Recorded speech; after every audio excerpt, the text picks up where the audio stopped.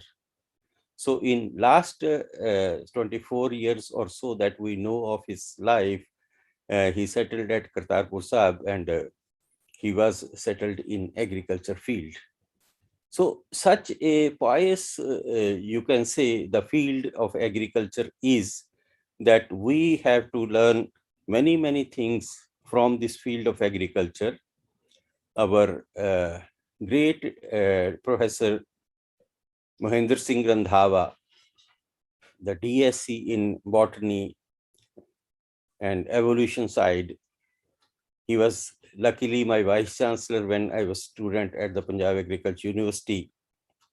He has written History of Agriculture in India for ICAR in 4 volumes from 1980 to 1986.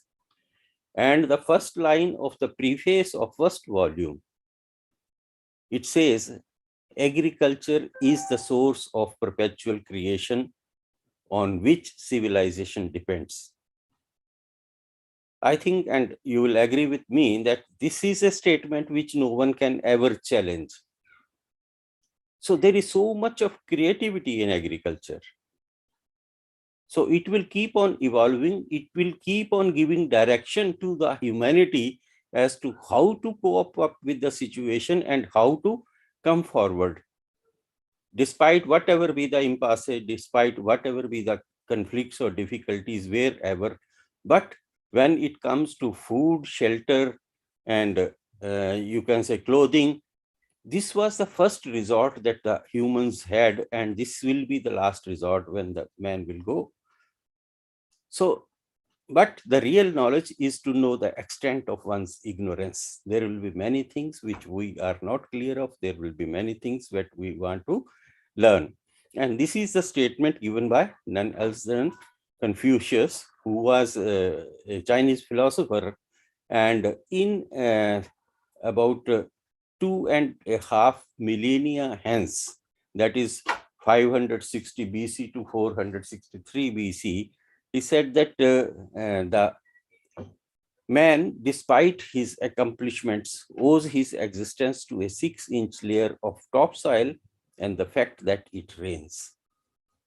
Such an old statement, it has been retold in the previous century, and it is now being attributed to a person, Paul Harvey. If you see Google search, you will find the name of Paul Harvey attributed to it. And who was Paul Harvey?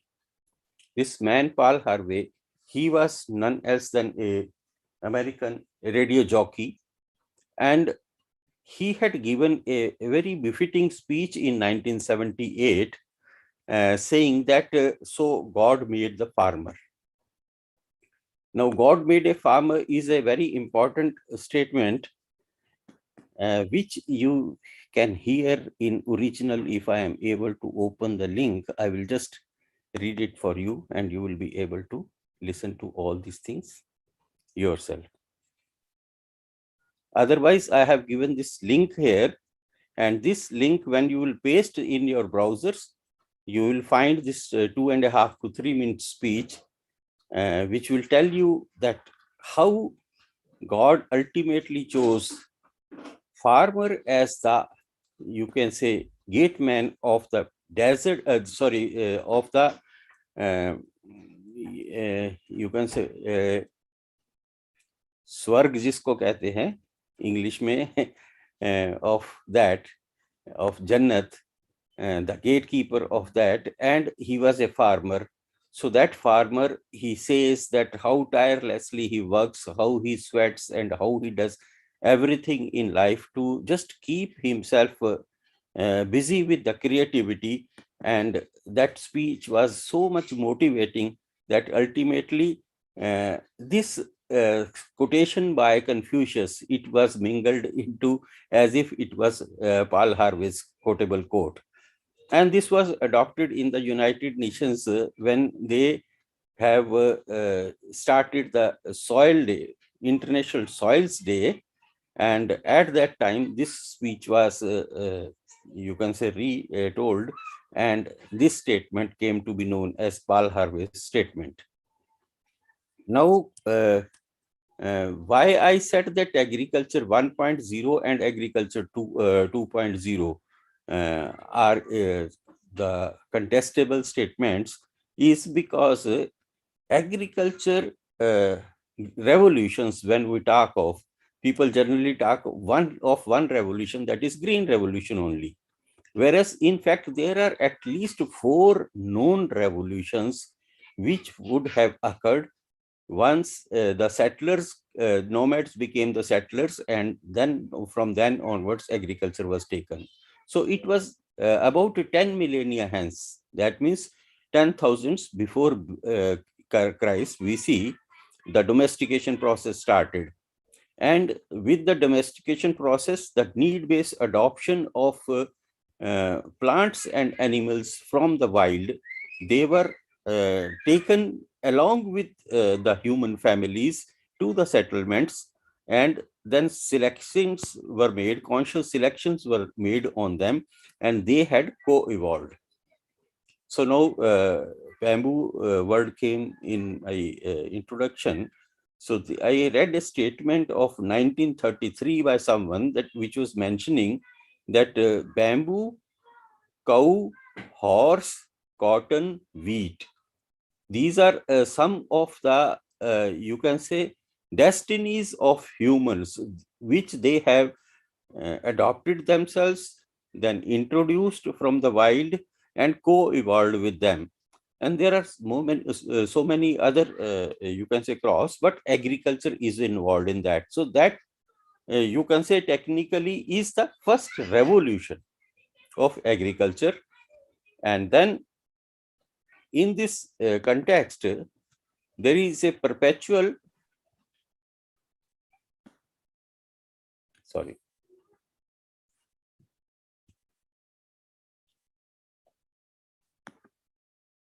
creativity in this conventional subsistence farming, which is, you can say, can be defined by that it subsists in the laborious engagement by marginal and small farming households with their cropping, animal rearing, and other elite activities like fish, wherever this inland fish is there, or you can say poultry, goatry, and mushroom and other things.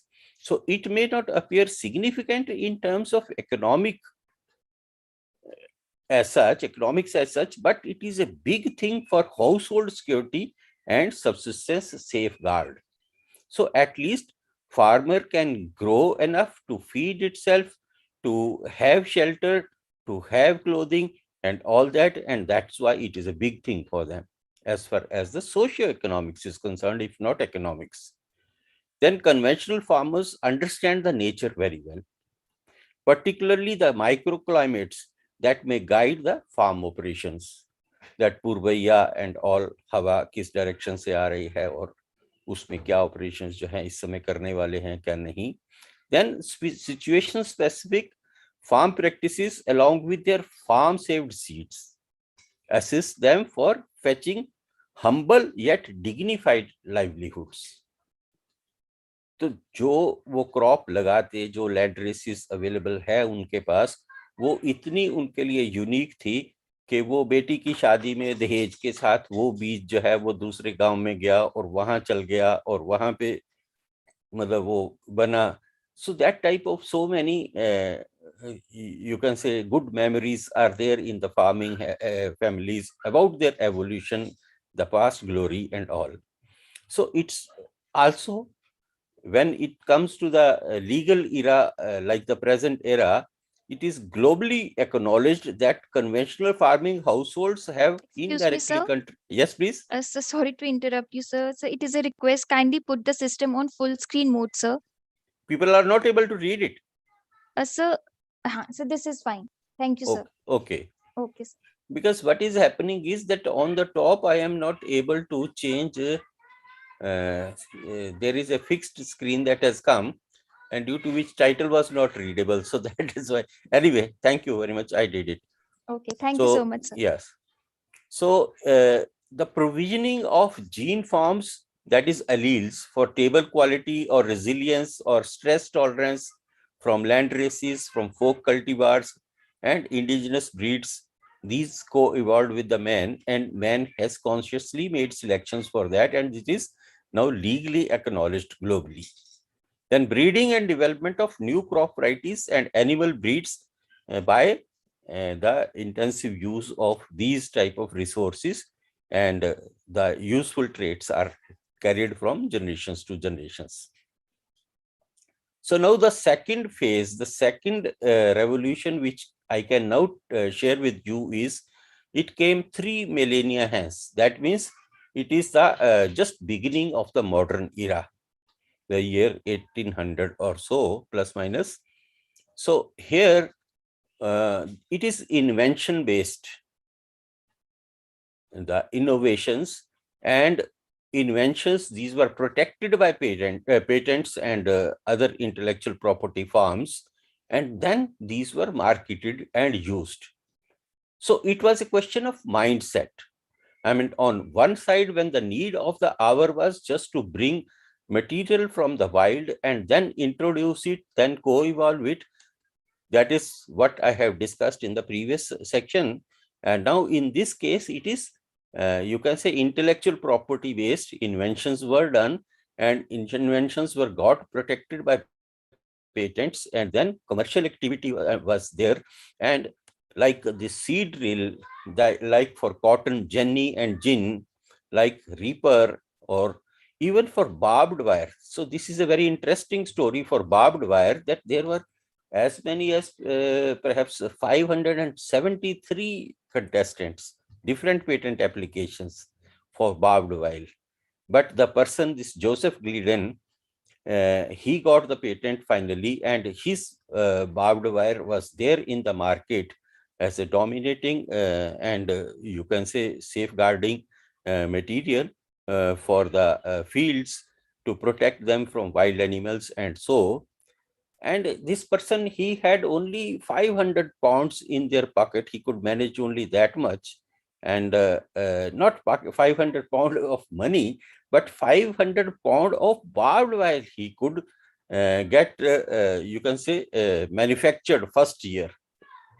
Once he got the patent and he wanted to commercialize it, only 500 pound means it will be about 2/5 of that. So that means about 200 kg of barbed wire he could produce and sold in the market. And whatever money he got in return, he divided into two, so that 50% he invested in further manufacture, and 50% he kept for fighting the court cases. Such was the mindset. People were so clear that if they have to go the money way, then other competitors will be there. They will be fighting with them in the courts. But finally, he edged over and he got the patent, and he succeeded with his barbed wire. So I am talking of mindset, and I am talking of a revolution, and that's why I'm sharing all this with you. And then this digging and cleaning of soil for peanut. And you see this peanut butter is very popular these days with you people also. But this was something, that entire set of technologies based on peanut for the, you can say, poor strata of the society. That was what was thought. But still, that was thought on the basis of a patent protected technology, not that merely it was just innovated and anyone or everyone was adopting it. Whosoever was adopting, then they were adopting based on the licensing and commercialization activities. But still, it was, you can say, a thing normally adopted in the cultural side of it. So then in 1930, the first act on protection of asexually propagated plants, that means trees and you can say vines which can be planted by buds and cuttings also, these could be protected under that act. And the person, he got 16 patents posthumously in his name, and his company and his family, they enjoyed with the bounty that they could earn based on those patents. And then, of course, genetic engineering of cotton and all, this is another thing, but these have come much later. What has come during that particular, in the era of this modern era, this is what I'm sharing with you. So that you can say is surely a second revolution. And if you see this comparison between the industrial world and agricultural world, so it is about USA, Japan, and Brazil, who were at least partly in the agrarian field. USA up to 1880s, and then Japan about the same time, 1850s, and then Brazil also even late up to 1950. They were having, based on the workforce in agriculture, we can say they were having agrarian societies. But England, France, Germany, they were basically the industrial societies. France, although, had got a larger area, and that is why some of the area was there exclusive for agriculture, and there was dependence on substantial population on agriculture. But this, I am just trying to tell you that agriculture is such a diverse area that based upon the available opportunity in different places and at different periods of time, people have taken benefit of that accordingly. So now, this is industrial agriculture progressively covered a wide array of input tools and aids for intensive or precision or climate smart farming, then post-harvest processing technologies and marketing tools. So this huge pragmatic development of industrial agriculture took it to be a part of the New World Trade Order. That means it became a part of the WTO package of agreements in 1995. So in India also, there are some major disruptive innovations, we can say, that on the industrial side of agriculture, if we say, then this is introduction and commercial use of laser levelers, modified cost-effective farm machinery to suit local farming conditions or local farm sizes. So these laser leveler, which were earlier introduced, these were very costly and very heavy machines. But then these were modified by the Indian scientists, and then these were very successful in the field. And the cultivation pattern changed hugely, and the crop returns, you can say produce returns, those also increased, because the fields which were uneven earlier, they became even, and then it was easy to manage the irrigation and all on that. So similarly, use of sensors in controlled environmental or growth chambers, agriculture drones, etc. This also, you can say, is are the innovations adopted or being adopted on mass scale in India. Then transformation of cotton production, processing and use industry, particularly GM cotton since 2002 in India, is also a significant thing on the industrial agriculture side. And recently, with this government, mandatory use of neem-coated urea to stop illegal use of fertilizer in industry, and also to mitigate forced shortages during the crop seasons. That's also a very significant, you can say, industrial side of agriculture in India. And then there is a huge scope to competitively develop commercial agriculture vertical. So what is this vertical? We'll come to later on that, but this is the, if we can say there is a conventional agriculture, then there is a commercial agriculture, then there is a standard agriculture, I would say, but I'll come to details later on. To harvest vast trade related potentials of its farm sector, And so that the opportunities provided by the WTO agreements on agriculture, intellectual property, sanitary and phytosanitary conditions, and technical barriers to trade, etc., can be effectively harnessed. However, markets for some of other new technologies and products are yet to be enlarged or saturated. Like we have got a lot of potential for biofertilizer industries, biopesticides, nanofertilizers, nanopesticides, farm input and knowledge advocacy, and then large-scale R&D investments in non-synthetic chemical pesticides and fertilizers. This needs to be taken further. Then new startups for development of value chains are yet to emerge on a large scale. Now, I would say background data is crucial to agro industries and trading companies to arrive at specific precision agriculture needs of different farm holdings. This is all potentials for industrial agriculture. To retail various farm inputs and their application procedures or packages to farmers. So all this in the present era is important, and it must have due integrity, certainty, and validity. The precise inputs being retailed must not fail in terms of the 5 R's of precision agriculture, namely right input, right amount, right place, right time, right manner. So this is all about the digitalization, or you can say use of Internet of the things. And in that context, I was talking of the background data and how this is being used by the industry to help farmers. And there is a need for farmers to know to use it properly so that they can take the best benefit through their digital mobiles.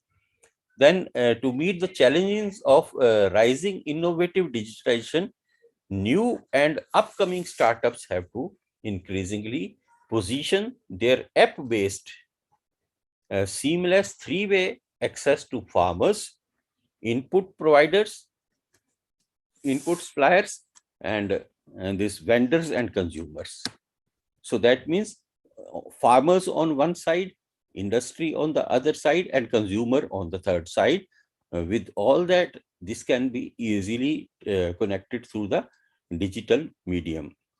So success of new agro businesses would depend upon big data and farm-specific innovation packets.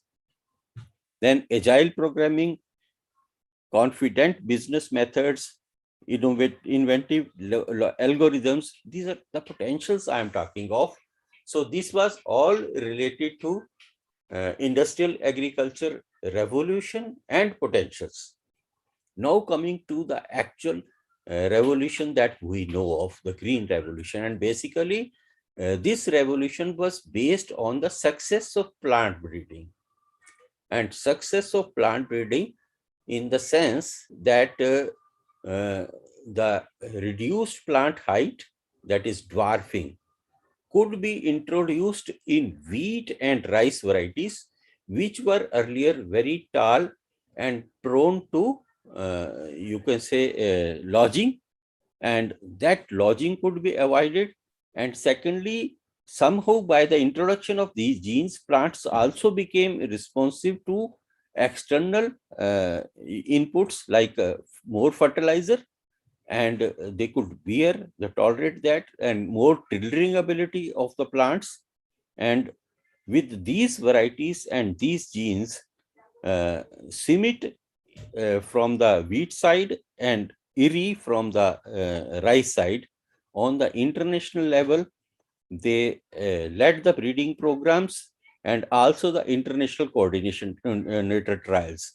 But at the same times, the human resource power of major developing countries, particularly from India, so many scientists used to visit 𝐒𝐮𝐝 and 𝐒𝐻 every year, and they physically did the crossing program there, and then those materials were given in the international coordinated trials, and that is how this basic material was produced.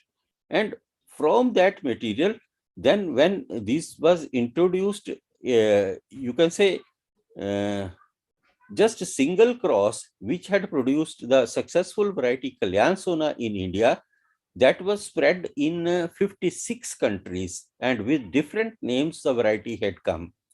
It was such a huge success.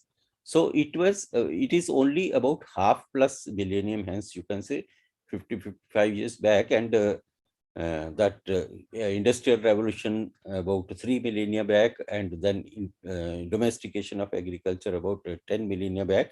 So I am talking of now these three, you can say, revolutions already. Then these materials, basically these were not protected by patents, unlike the materials which were protected by patents in the industrial and agriculture scenario, as I have discussed previously. And the key societal benefit which they brought was the food security for world's 2/3 of the begging bowl population. What is begging bowl is, you also used to say that is ship to mouth condition. That means then material will be imported from the other countries. It will be available in the ration shops. There will be queues in the ration shop. Only then you can use that material for eating purposes and all. And but the other key consequence was that it didn't open up any international trade, because the local market of the two biggest populated countries, India and China, was so huge that almost all the materials was consumed at the domestic level itself.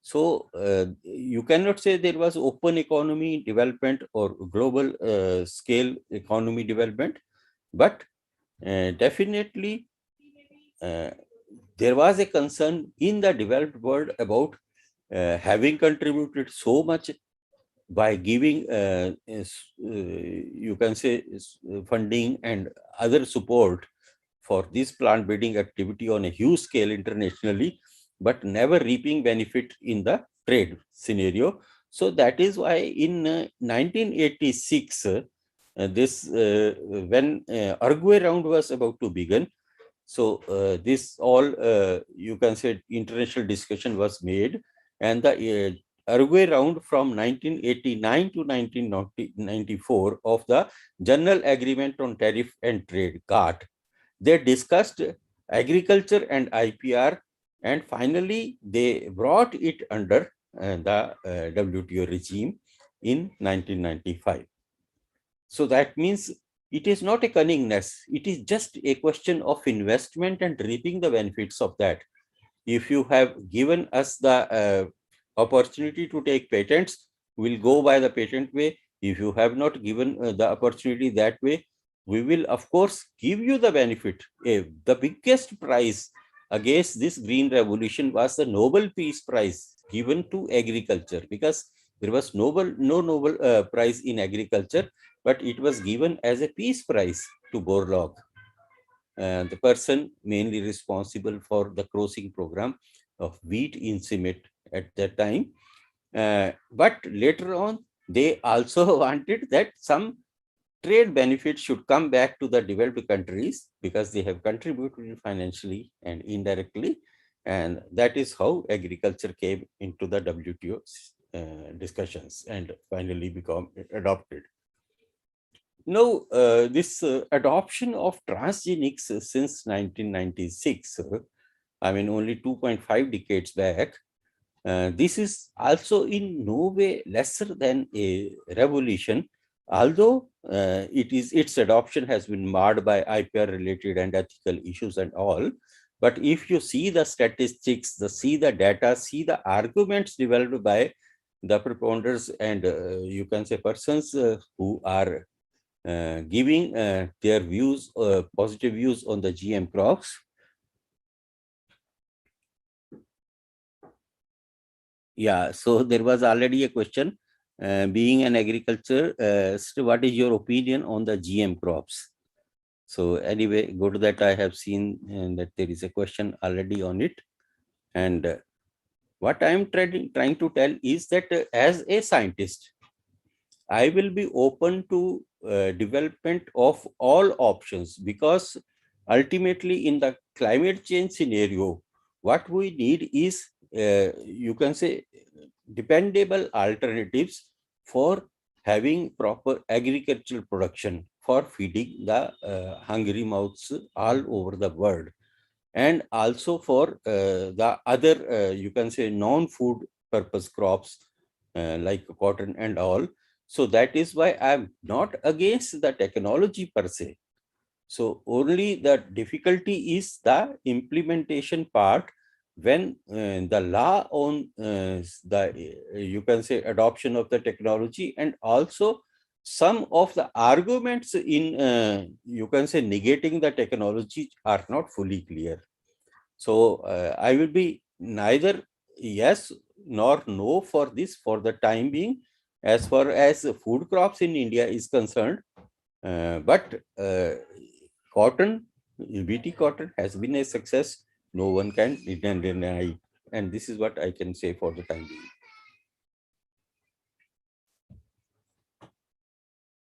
What is it?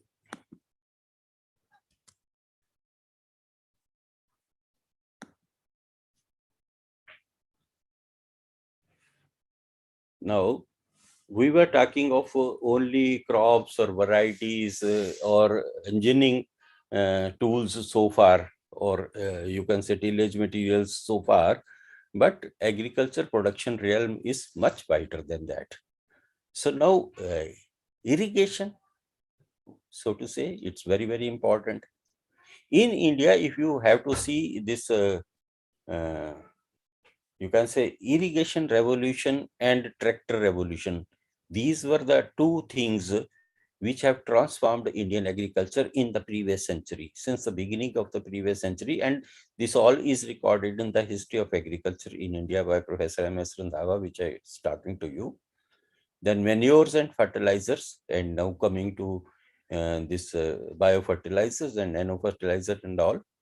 Of course, this cropping season, and we have seen successful adoption of some legume crops in the previously non-conventional areas, and quite a few thousands of hectares of area in certain states that has been already covered under different legume crops, and then similarly for other crops. So it will be important to see what fits where and at what point of time. So deployment over space and time, this is one of the you can say marching flag that plant breeding also carries, that it is not necessary that you are breeding for wider adaptability always. You are also breeding for successful specific adaptability.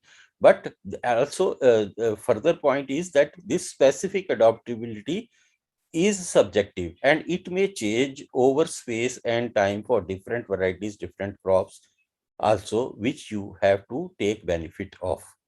Then pest control is very important area. Of course, biocontrol is also relevant and important.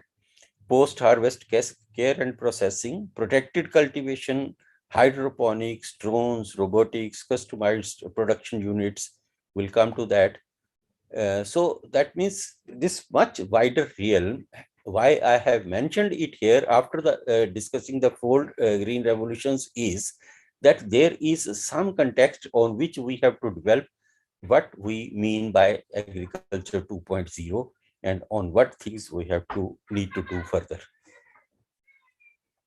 Then similarly, enterprising in agriculture has a much wider scope, and agriculture generally people confine it to the level of primary produce, that is grains, fruits and vegetables, mushrooms, condiments, spices, flowers, ornaments, flowers, etc. And only up to its produce and scale is the farmer concerned, and rest concerns that carry it to the industry and you can say trade and all. But the fact is that this all is a part of agriculture. When we say just agriculture, so it is not just agriculture means tilling and sowing the seed and harvesting and all, but it means much more beyond that. So like industrial derivatives, so many things, agricultural inputs, post-harvest operations, agribusiness, commodities, goods, services, everything is included. So I have given you a few examples of some, you can say, advanced things in agriculture, which can you can view and consider as a part of the, you can say, this agriculture 2.0. So what has been given is the average industrial growth, economic growth, which is expected and which has been, you can say, guessed by the industry. And this information has been given in these slides. This is about agricultural biologicals, then agricultural biostimulants, then biodegradable mulch, then agricultural drones, then vertical farming. And having said that these all should become part of the agriculture 2.0. But how this will readjust, we'll discuss. But these are certainly areas which are, you can say, candidates for the agriculture 2.0. Then I have one more plan in mind, and someone must hear to it, that futuristic farming towers in smart cities. We are talking so much of smart cities, but conceptually, what we see is that in these tower cities, sufficient area is left wide open for the purpose of gyms, for the purpose of clubs, for the purpose of swimming pools and all. But my idea is, what if we keep at least 1 out of 20 or 2 out of 20, that means 1 out of 10 towers exclusively for the farming purpose, climate smart farming, and then we can befit these with the operation gadgets and have good technology. And even mostly it has to be imported technology to begin with, and then we can standardize things like we did in case of laser flabbers. But in future, since this land which is acquired for urbanization, it has to come from agricultural lands. So it should owe something back to agricultural production, so that on one side, the minimal supplies to the nearby cities are ensured and the returns are ensured. And second thing is that also there is ecosystem function that can be done within the cities itself through those agriculture operations. And if you agree with this, you also take this idea further. And I think government should take note of such futuristic approach, and some due government policy and incentives, these have to be thought of, and then some policies have to be announced and notified. So this also is a part of the, you can say, agriculture 2.0, which I can perceive in addition to the few areas that I have just shown you, not explained in the previous slides. Now, this harnessing high value industrial potentials of agriculture wastes in value chains. What I tell you as, you can say, an expert in IPR is that at a time when this patent on Basmati was being fought, I had done a patent search on US patent database, and at that time I had observed that there were at least 1,000 odd patent applications which were related to use of this Basmati crop straw. What does that mean? That means the persons who were perceiving to take this Basmati as a generalized or generic crop in the USA and then take benefit of it in through the patent mindset, they were also clear that there will be so much of straw available in the field that it has to be put to some industrial use. And there are so many high value industrial products that can come out of it, like this high value enzymes. And then this rest of the biomass, it can be used for animal feed, or you can say for mixed feeds also, the area-based mineral mixes, etc. And then it can be used for briquetting purposes. So that, I mean, if you talk of the Punjab farmers, and there is so much of paddy straw, and if briquetting alone is done, I think the power station of Bathinda, which is coal-based, I mean, that power station itself alone can take the consumption of all that, provided an industry is there on this. So it is easy to talk of all these things, and it's very difficult to bring it into practice. You have all seen all these type of difficulties very recently, or might have heard in the past. But definitely there is a potential to harness the high value industrial, you can say, applications and returns from the industry in this way. Similarly, now you are talking of biofuels. So maize and millet stover is there as candidate. And then subsequently, you can even breed varieties which can give you more biofuel, I mean, from their stover. And then other biomass, similarly for briquetting and other purposes, can be used. So what is required in all this case is competitiveness, and competitiveness will not come except for by the mindset. So if our mindset was not available at that time of the modern, you can say, historical era, that is 1800s and so, when Europe and USA, they had jumped ahead of us in agriculture field. But at least at this time, we are aware about it. Sufficient knowledge is a bit about it available with us. And then money-wise also, there is a question of only reorganizing and reshaping, and try to see that how, instead of you can say subsidy based, if incentive based options are available to the Indian big industries, then they can think of certain points like this. Then it can definitely improve our competitiveness if we on the, you can say, international trade scenario. And it can also improve the economics, including the farmers' income. But at the same time, it can handle the environmental problem, particularly this, and also the climate change scenarios. This was my, you can say, just suggestion.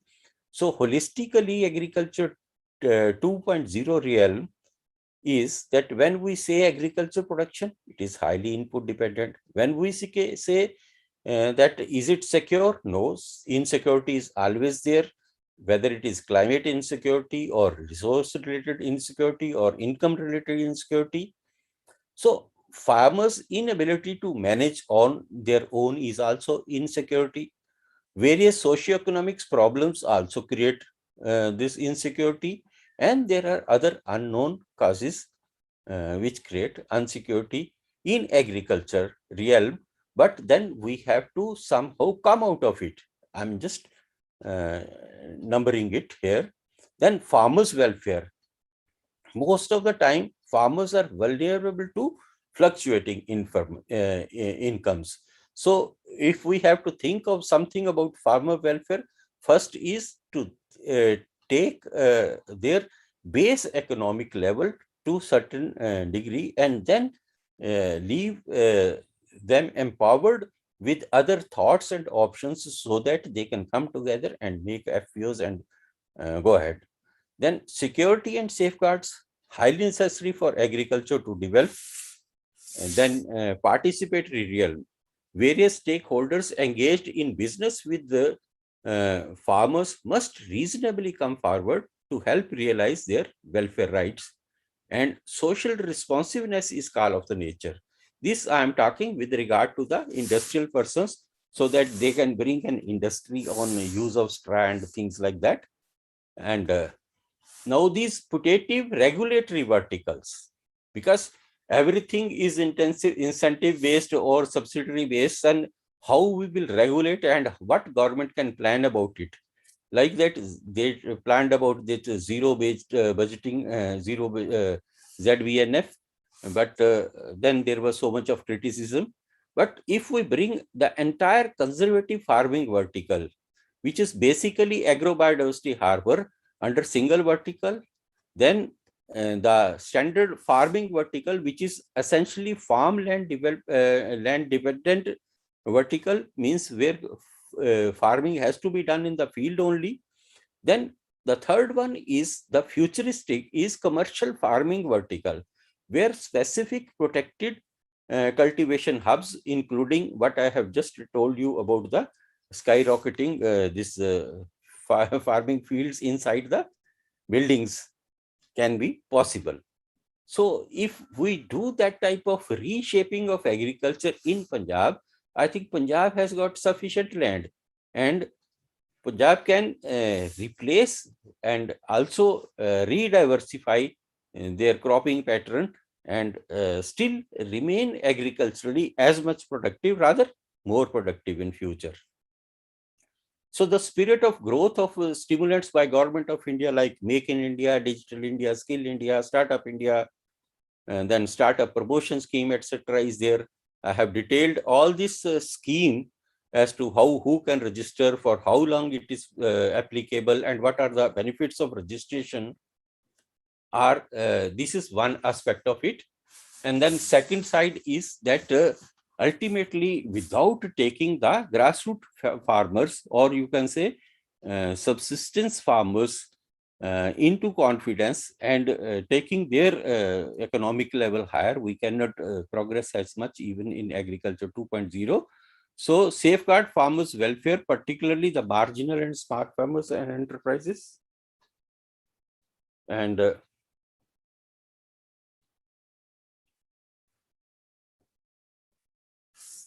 increasing their literacy and baseline engagement in general economic activities.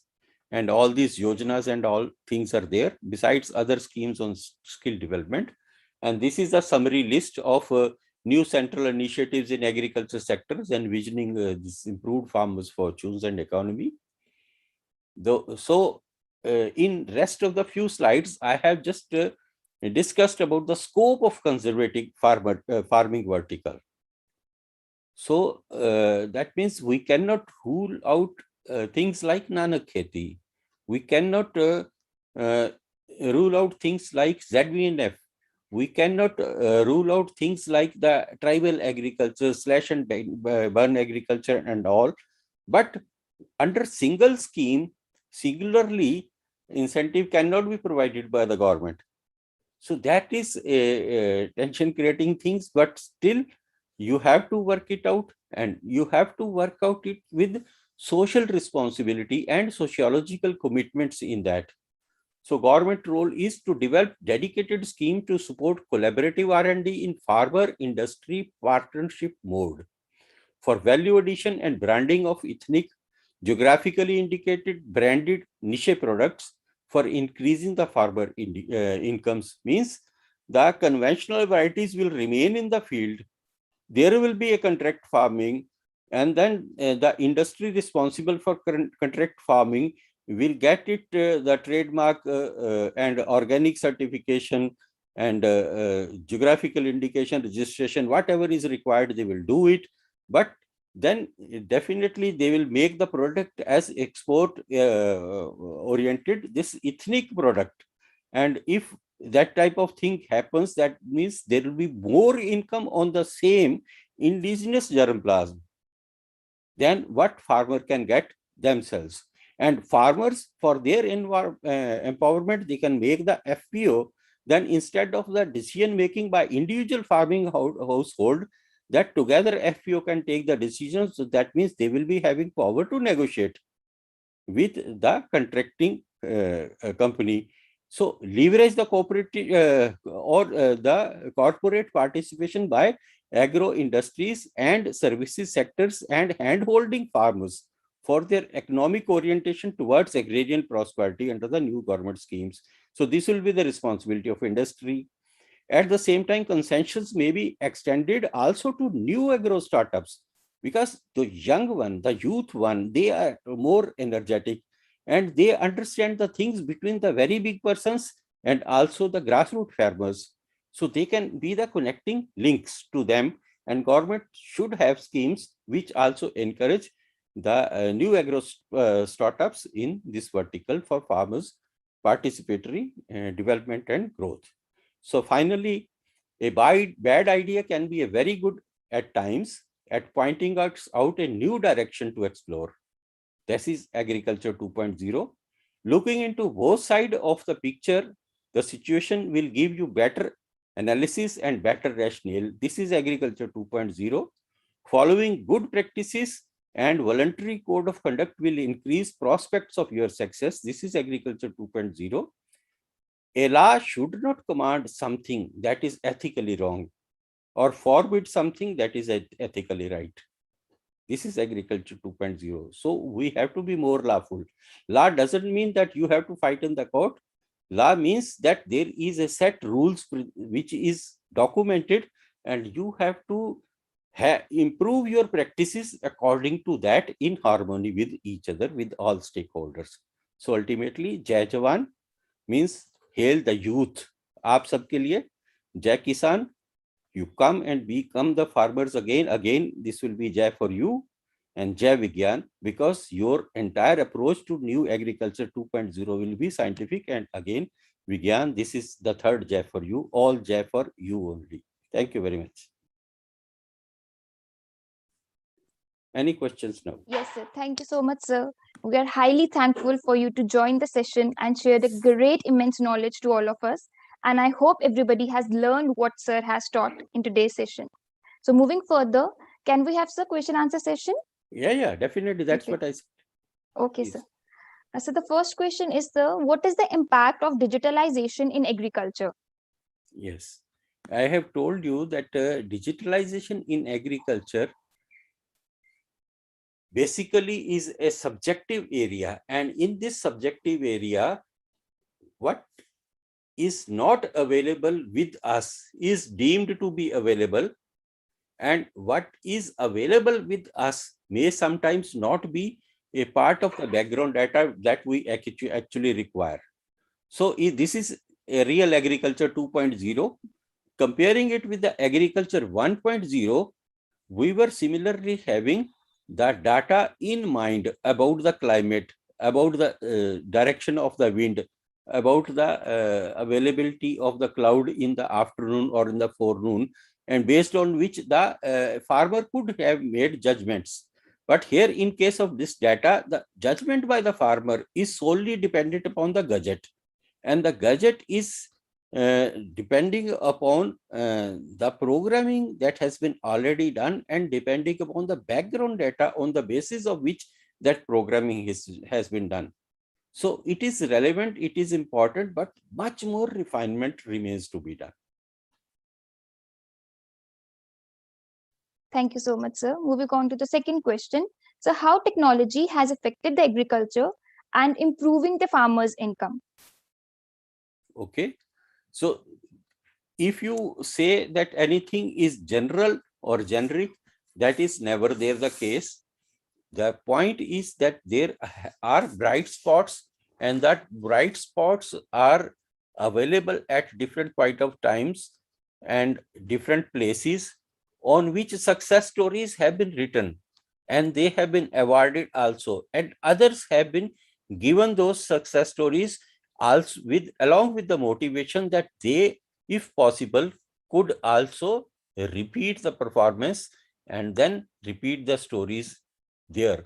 And this is the beauty of the technology. I mean, technology, if it is used properly, and if you have got the right technology, it is the right time at the right place, just like it will work as a precision farming, irrespective of the size of your field.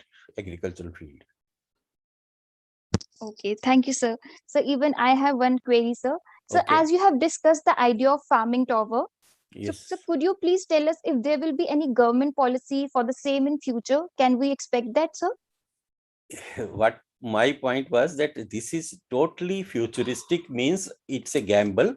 I have just mooted this idea. Of course, Okay, I have been telling about this idea to quite a few in writing also. I mean, there is a series of 10 published articles in this Agriculture Today magazine from you can say May 2019 to February 2020. So this all column is my page column, and it is under the main head Food Front for India. So in that, in one or two of the articles, you will find mention about it. In few articles, you will find mention about the conservative agriculture and all. But in principle, it is possible. You see, our Prime Minister, he has been explaining that he was just moving with a jeep in Israel, and that jeep was taking the sea water, and what the water was coming out was drinkable water. The technology has advanced to that extent, and that water was used for agriculture operations also. So similarly, the technology, this type of technology is customized technology. So it will have to be a sum total and a combination of many, and these type of towers will be available in other countries. So each question is that the person who can invest in it can also invest it in its research. So he can invest 1 or 2 MSc PhD fellowships, send persons to different places, they can learn, they can understand, they can give their opinion, and that is how the things can gradually come. But the replacement requires learning on that, and it's very important that the students start thinking on those lines, so that with their research, with their papers, others will get more motivated, right? yes, sir, absolutely. Okay, sir. Now the next question, sir. Yes, please. So how genetical variability helps for the improvement of productivity of crops, according to you, sir? Yeah, no, not according to me. I mean, it's a general thing. So Yes, sir. there are productivity genes per se also, and there are certain genes which indirectly will add to the productivity. So productivity in this case is the genetic potential of the crop to perform more. So the genes, I mean, in the classical terminology, because I'm a plant breeder myself, they are having a set of alleles, and there can be many alleles for the same gene. So it will be sum total or the combination of genes that will have to be chosen from your experiment, and then that will tell you whether it adds to productivity, and if it adds, how much it will add to that. I mean, I am just giving example, not directly of productivity, but indirectly of resistance to brown rust.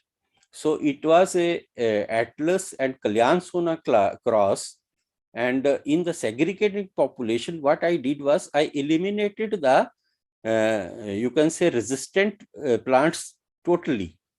And then from the susceptible or partly susceptible plants, we took the segregating population and then had artificially inoculated it with the spores of the brown rust.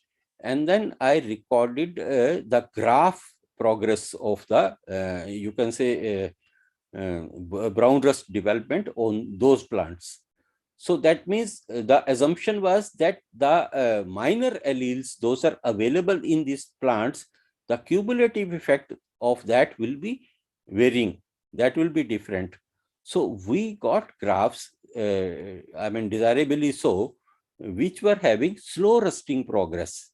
So that means if it is a slow rusting, so by the time maturity of the crop, it will not affect the yield. So it will let the plant also grow, and with that minor, you can say, infection also, the plant will give you the high yield. So that is how productivity indirectly will be ensured. or even in some cases, it can be increased. Borlaug at that time had given that concept as the dirty crop approach. He said that if you use clean crop approach, the gene will definitely have its potential, but the pathogen will also simultaneously mutate or evolve to have more alleles which will be virulent on this gene and which will be devastating to the crop if the pathogen population increases. So in breeding, there are designs, you can work it out, but definitely on productivity directly as well as indirectly also. Please. Thank you so much, sir. Thank you, sir. Once again, I extend my heartiest gratitude to you, sir, on the behalf of Just Agriculture team for your valuable time. Sir, thank you so much. May I know your good name? Sir, Ruku Gupta. From? Sir, I'm from Sher-e-Kashmir University of Agriculture Sciences and Technology. Sir, I have done PhD in horticulture in 2018. Okay, but you are in Srinagar or Jammu? No, sir, right now I'm in Jammu. Okay, right. Because university is available on both yes, campuses. Sir. Right. Okay, my best wishes to all the team, to all the listeners. Sir. Thank you so much. Thank you. So thank you everyone for your patience and participation. Now I invite our next host to continue with the rest of the session. So over to you, sir, please.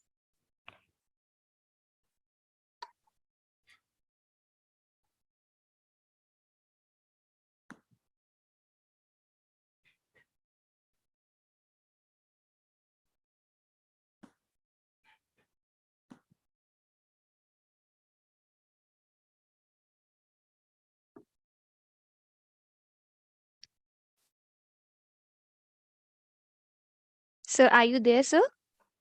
Yeah. Thank you, Dr. Rukku, ma'am. Okay. Just please continue. Please continue. Okay. Thank you. Yeah. Thank you so much. Hello, everyone. Hello, my dear agri enthusiasts. A very good evening, all of you. This is Sandeep Tata, Assistant Editor in Just Agriculture. I welcome you all on behalf of Just Agriculture and also Agro-Environmental Education and Farmer Welfare Society. We had a quite insightful talk by Dr. Sudhir Kochhar sir on cutting edge perspective Agri 2.0. Actually, the major motto of our Agriculture 2.0 is to enlighten the agri students and guide them towards modern employment opportunities in the agriculture and the allied fields. So, at this juncture, I would like to take the opportunity to introduce our speaker of the hour, an eminent agri management expert, Shri Amandeep Keshav. He holds a BSc Agriculture degree from Punjab University, Patiala, Punjab, and a postgraduate degree in MSc Agriculture from Punjab Agriculture University, Ludhiana. Shri Amandeep Keshav ji is currently working as Project Director, ATMA, Faridkot, Agriculture Technology Management Agency, aims at making extension system farmer-driven and farmer accountable by disseminating technology to farmers at a district level and to operationalize the extension reforms on a participatory mode. Liaison with State Nodal Officer and Samiti at state level and coordination between line departments like soil, horticulture, fisheries, dairy, animal husbandry, including KVKs, private sector and planning units at district level. He is also convening meetings of government governing board, ATMA and ATMA management committees. He is working as managed facilitator at National Institute of Agriculture Extension and Management, Hyderabad, in order to execute and monitor activities and programs in Punjab. He has also served as a warehouse manager to maintain scientific storage and preservation of food grains in Punjab State Warehousing Corporation, Chandigarh. Prior to that, he has served as field officer for training and extension to farmers to promote cotton cultivation by disseminating latest technology in reviving Green Revolution Cell Communication Center, Punjab Agriculture University, Ludhiana. And to list out some of the achievements or recognitions honored to Shri Amandeep Keshav ji, like he has acted as nodal officer for agri clinics and agribusiness centers Diploma in Agriculture Extension Services for Input Dealers, Skill Training for Rural Youth, being implemented by Ministry of Agriculture and Farmers Welfare, Government of India, in association with NABARD at ATMA, Faridkot. He is a certified trainer for trainings under job role of Agriculture Extension Service Provider, being implemented by Agriculture Skill Council of India and Skill India Mission. Amandeepji established first custom hiring center of agriculture machinery at Department of Agriculture and Farmers Welfare, Punjab. He has taken up extension activities in the field of agriculture through radio and many more TV talks.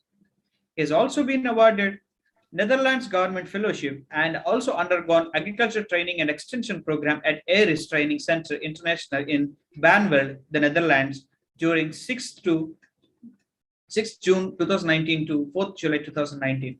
So now, with this brief introduction, without any further delay, I extend my warm welcome to Sri Amandeep Keshavji to deliver an insightful talk to our participants.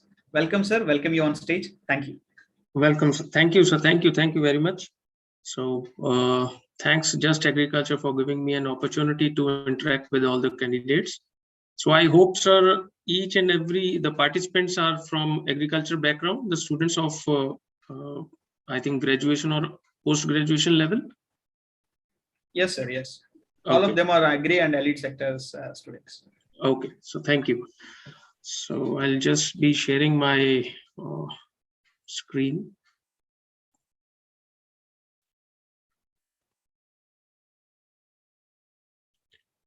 So is it, sir, visible?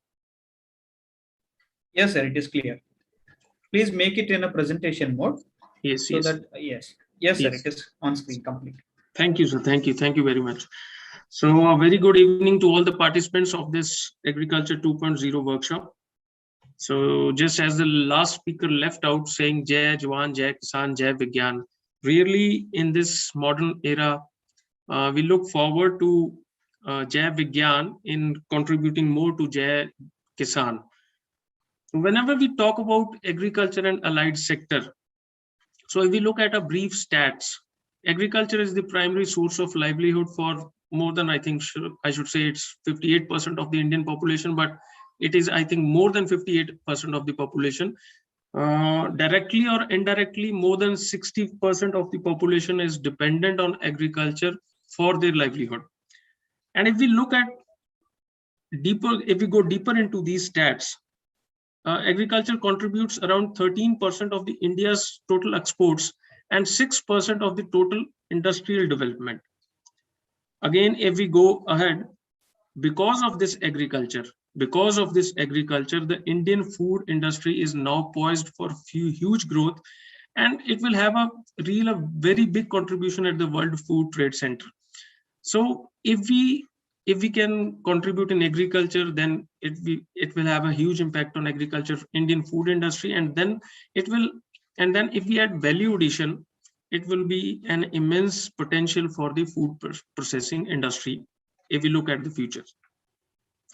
The Indian food processing industry presently, it accounts for 32% of the country's total food market, which is one of the largest industries in India, because at the present moment, food processing is one of the largest industries. And if we look at globally, it is ranked 5th in terms of production, consumption, export, and expected growth, sir. So when we look at agriculture, what are the major constraints? What are the major constraints which are affecting for agriculture production? So if we go a bit back into the eras of 1970s to 1980s, where the north sector, or probably north region of the country, where we had the Green Revolution, and post that era, now we have entered into such an era where the after effects of Green Revolution, we are facing that. So during this phase, what has changed? So what are the major challenges at this present moment for the agriculture measures which we have to enhance? If we look at small and fragmented holdings, so if we look at what are small and fragmented holdings, at the start of Green Revolution period, the hand holdings were large. but presently more than 65% of the population. With respect to small and fragmented land holdings, I am talking about data of Punjab. In Punjab, we have 65% of the farmers with small and marginal land holdings. It means only 30 to 35% of the farmers are having land holdings, either medium or big land holdings. So when we look at the seeds, the other major factor, because seed is a critical and basic input for attaining higher crop yields, for higher agriculture production. But the problem is good quality seeds are out of the reach of the majority of the farmers, especially again, small and marginal farmers. Then if we look at the third factor, manures, fertilizers, and biocides, again, we have been using artificial fertilizers for a long period of time, which has led to depletion and exhaustion of soils, resulting in their low productivity. Overall, gradually the productivity is now decreasing. So the average yield of all the crops are now, I think, at par. So this is a serious problem when we are using artificial manures, fertilizers, and biocides. We look at how to revive our soil conditions for the future of our population. Then irrigation. Although if we look at the stats, although irrigation in India is the second largest irrigated country of the world after China, and only 1/3 of the cropped area is under irrigation.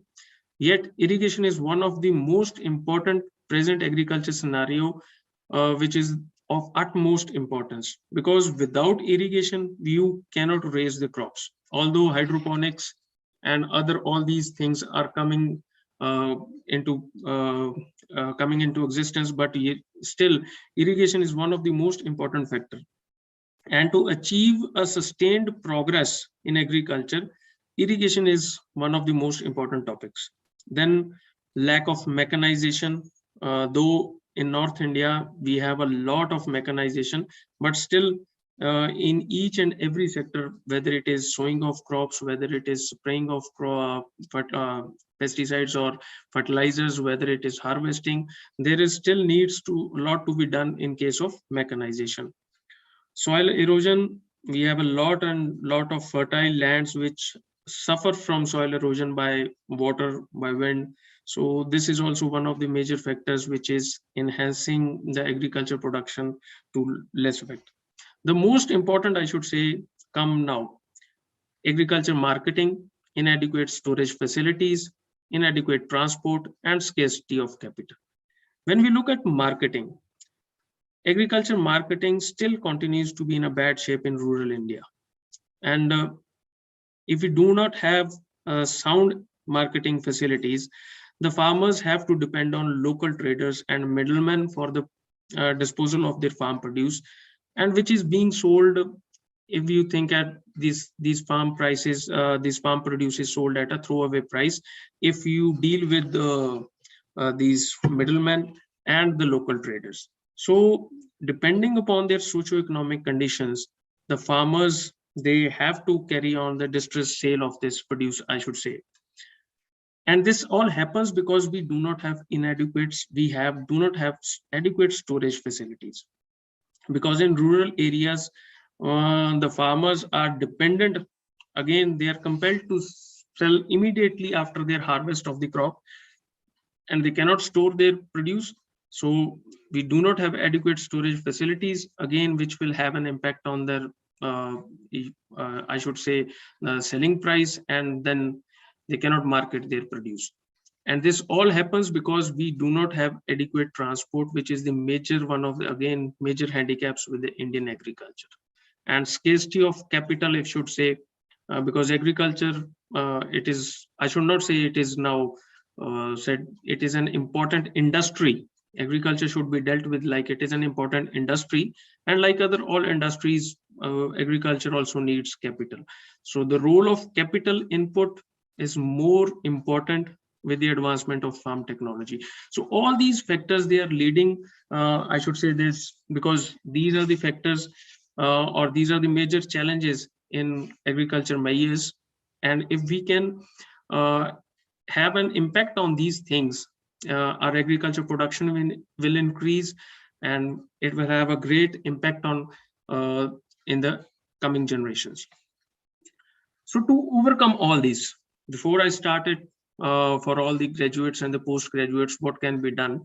So these are the major government initiatives which have been taken in the last 10 years, I should say, and the farmers have benefited from them. So one is that under Pradhan Mantri Kisan Samman Nidhi, an amount of around 6,000 rupees per farmer is being transferred to each and every small and marginal farmer annually. And in the last financial year, it has transferred 2,021 crores to the bank accounts of more than 10 million beneficiaries. When I said that we have inadequate storage facilities, when I said that we have inadequate transport, so the government of India has come out with Transport and Marketing Assistance Scheme to provide financial assistance for the transport and marketing of agriculture produce to boost the agriculture exports. Because exports, if export is being done regularly, the farmers will get their price, handsome price for their produce. So the Agriculture Export Policy 2018 was again approved in December 2018, and which aims at increasing the India's agriculture exports to $60 billion by 2022 and $100 billion in the next few years with a stable trade policy regime.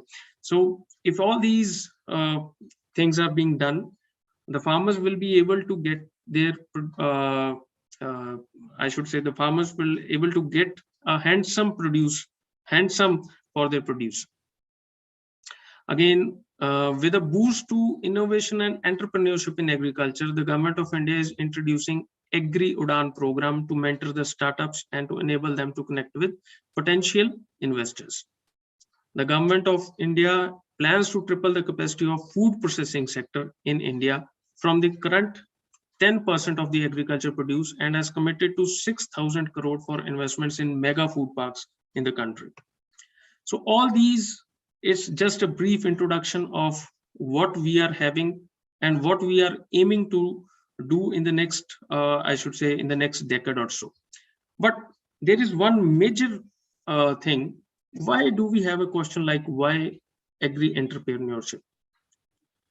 Why agri-entrepreneurship? This is the main question of this, I should say, the main on which we are debating everything, because agriculture is just like, this is the backbone of our country, and we are continuing this agriculture for so many centuries and centuries. Our forefathers, our fathers, it has become a family tradition.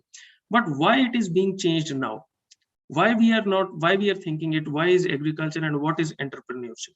So it is we have to understand about this, because we have to create employment opportunities to the people of remote areas, and which is possible only through agri-entrepreneurship. As I said, that agriculture is the primary backbone of our country. When we talk about the livelihood of the people, more than 65% of the people are dependent on this. So we have to create employment opportunities for the people through agriculture only. And why and how can we do this? So there are lots and lots of the programs for agriculture graduates, postgraduates, and for people who are involved in agriculture. So in the coming slides, I will show you one by one how we can get the maximum out of all the government schemes. So as I was told by the organizers of this conference, that most of the participants of this program are graduates in agriculture. So it is what you are being viewed on the screen. The major potential scheme of the government of India, which has been launched by Ministry of Agriculture, is Agri Clinic and Agri Business Center scheme. So what is Agri Clinic AC and ACABC? So it is a providing startup training to agriculture graduates in agriculture or allied sector. And when I talk about this scheme, any kind of project any kind of project with regards to agriculture or allied sector. Maybe it may be dairy, poultry, fishery, piggery, goatry, any project in horticulture, any project in animal husbandry, any project in food processing, each and everything can be done through Agri Clinic and Agri Business Center scheme. So if we look at what are the essentials for this training program, the age required is 18 to 60 years. It's a 2-month training program, but now the training program has been reduced to 45 days. Instead of 60 days, now it is 45 days free residential program. And an individual or group, they can submit a project of 20 to 25 lakhs under this scheme, and they can avail a subsidy of 36% for the general category, 44% for women, SC, ST in northeastern and hill states. And again, the last line says 32 indicative projects, any project which provides extension services to the farmers. 32 projects, which means, as I again said, anything related to agriculture, horticulture, dairy, fishery, animal husbandry, maybe it is production, maybe it's marketing, maybe it's food processing. Each and every venture can be covered under this Agri Clinics and Agri Business Center scheme. But this program is exclusively for those who have done their graduation or post-graduation in agriculture sector. Though we have a list of all these programs which can be done in ACABC, I have listed the website with where you can check it out, agriclinics.net. So there are lots and lots of projects which can be covered under this. So all the graduates who are listening to this program, they can go to this website, they can apply for the training. It is a 45-day free residential program, and it is being done by the nodal training institutes which have been nominated by the Ministry of Agriculture.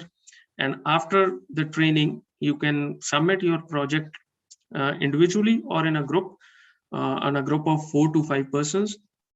And the project value can be of 20 to 25 lakhs.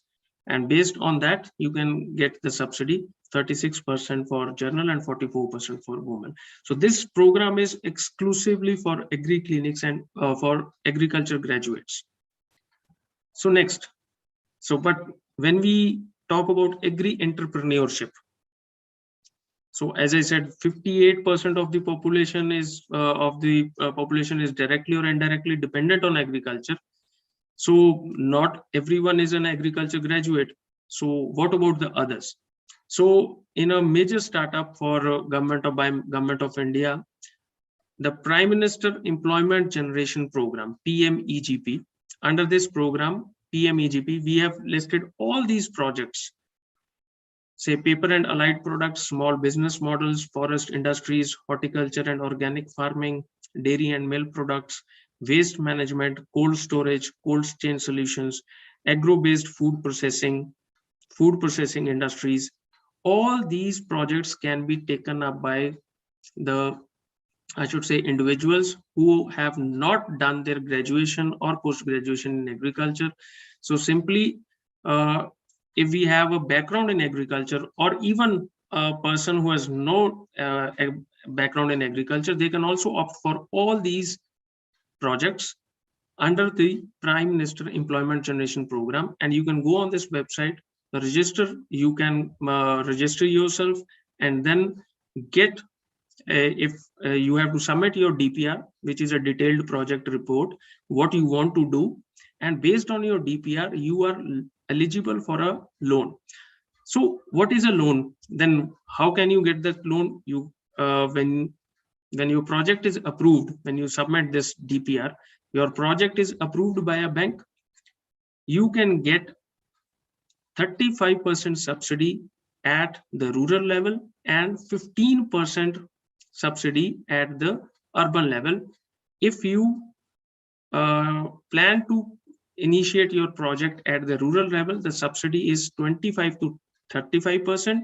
And if you plan to initiate your project or venture, if you plan to establish your venture in an urban area, the subsidy is then 15 to 20%. So see, in Prime Minister Employment Generation Project, see number of projects which are being given: initiation, paper napkins, paper plates, pen making, shampoo, detergent, beekeeping, greenhouse, polyhouse, constructions of polyhouse, dairy and milk products, organic waste recycling, plastic waste recycling, cold storage, cold chain solutions, then agro-based food processing, rice, setting up of a mini rice mill, then processing of dairy and dairy products, food processing industries.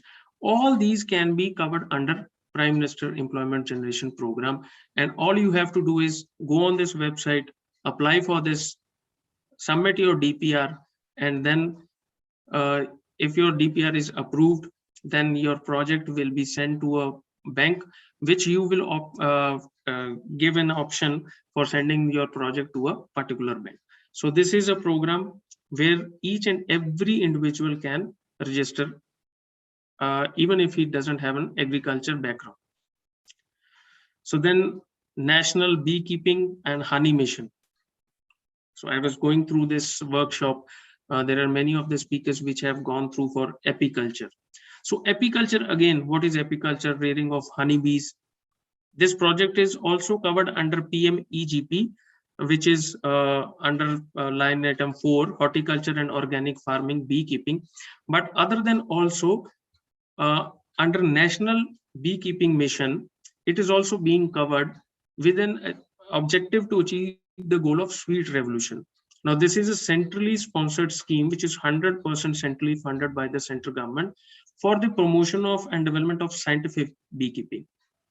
This National Horticulture Board, this has 3 mini missions for to achieve the goal of sweet revolution. The mini mission 1, which gives the thrust area on production and productivity of honey and other products. It is only honey which we know. 50% of the population will know about honey, but we don't know about bee wax, we don't know about bee pollen, we don't know about bee propolis, and we don't know literally about the royal jelly, and each and everything can be done for production and productivity basis. The mini mission 2 focuses on post-harvest management of beekeeping, beehive products, which include collection, processing, storage, marketing, each and everything. And the mini mission 3 concentrates more on research and technology. So all this is being done by central government of India. And again, it is a 100% central government project. And you can go through the website, which is given on the bottom of your screen. I'll just enlist a few of the projects which are being done in mini mission 1, mini mission 2. So this under mini mission 1, if you look at the screen, quality nucleus stock development centers. Again, if the project cost is 30 lakhs, the assistance given is totally 30 lakhs. And again, the assistance released is 50%, 25%, and 25% in 3 years, as per the progress is made in this scheme. And then if you have the honey production, we need bee breeders to supply good quality seed to the farmers for this honey mission to achieve the goal of sweet revolution. And if you need bee breeders, and if a development of bee breeders program is done, the project cost is 12.5 lakhs and assistance of 5 lakhs is being given for this development of bee breeders. So the project terms and conditions are to produce 2,000 quality bee colonies per year, and this will have to be done for continuously 3 years. Setting up of beekeeping equipments, manufacturing units, and standardization of various beekeeping equipments, which includes the boxes, the frames, each and everything. The custom hiring centers, which the machinery is required for in honey in this projects of National Bee Board. Again, you can see on the screen, the project cost is 75 lakhs, the assistance is 56.20 lakhs. Apitherapy centers, because now the dung by the honeybee dungs are being used for treatment of various diseases also. So we can set up apitherapy centers also. And then again, the empowerment of women through beekeeping. If the women are being brought up into a self-help group, and they are given an assistance of 70,000 rupees per group. If we look at mini mission 2, So this has various for packaging, storage, honey and other beehive products, processing centers. You can see the renovations of old honey and other beehive product processing units. So setting up of honey and other beehive products in house testing labs, and this is the total project cost of the unit. This is the rate of assistance. You see 30 lakhs as the total cost, and assistance can be given to 20 lakhs, up to 20 lakhs. So all these projects, these can be established if you are a graduate in agriculture. If you are not a graduate in agriculture, the Department of Horticulture, it provides training under this program. You can undergo training through PMEGP also, and can establish your venture with the help of National Bee Board. So all these projects, they come under National Bee Board. The website, again, it has been listed on the bottom of the screen, and you can go through all these projects. These have been given on this website. Then NABARD. This is one of the major banks in India, which aims again to promote rural, I should say, entrepreneurship, for providing many projects in rural entrepreneurship, and it aims at enhancing capital investment, sustained income flow, and employment areas of national importance. Though for the last 2-3 years, because of COVID, many of the projects have been withheld, or they have not been continued at the national level. If we go through the website, there are two schemes. One is at the farm sector, and the other is off farm sector. So at the farm sector, Dairy Entrepreneurship Development Scheme, Commercial Production Units for Organic and Biological Inputs, National Livestock Mission.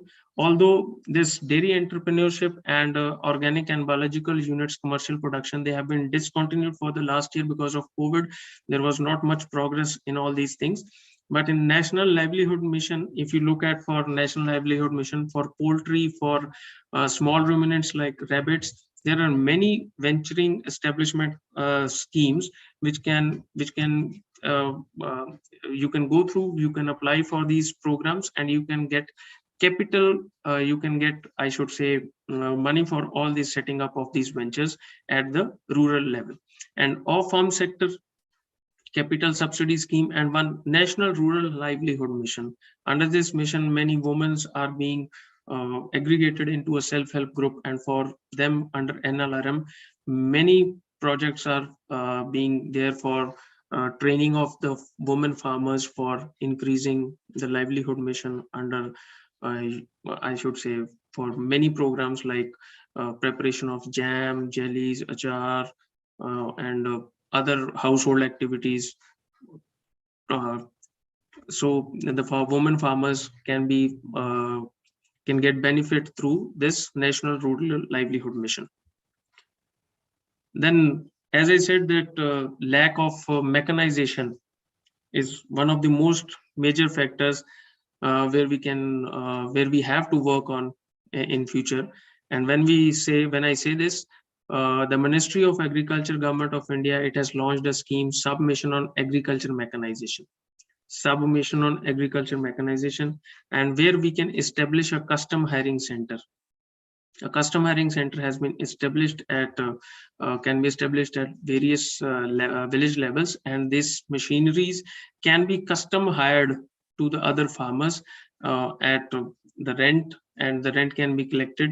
So it can be a profitable venture in areas where mechanization is now increasing day by day.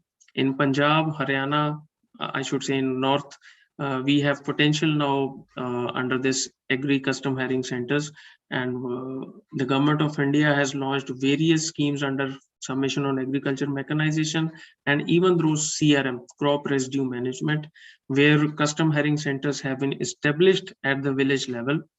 Most of the machineries like super seeders, happy seeders, rotavator, paddy straw chopper, shredder, all these machineries are being aggregated at one level, and they are rented out to the farmers, and it is being done at the same level in which we are getting our online cabs and everything through Ola and Uber.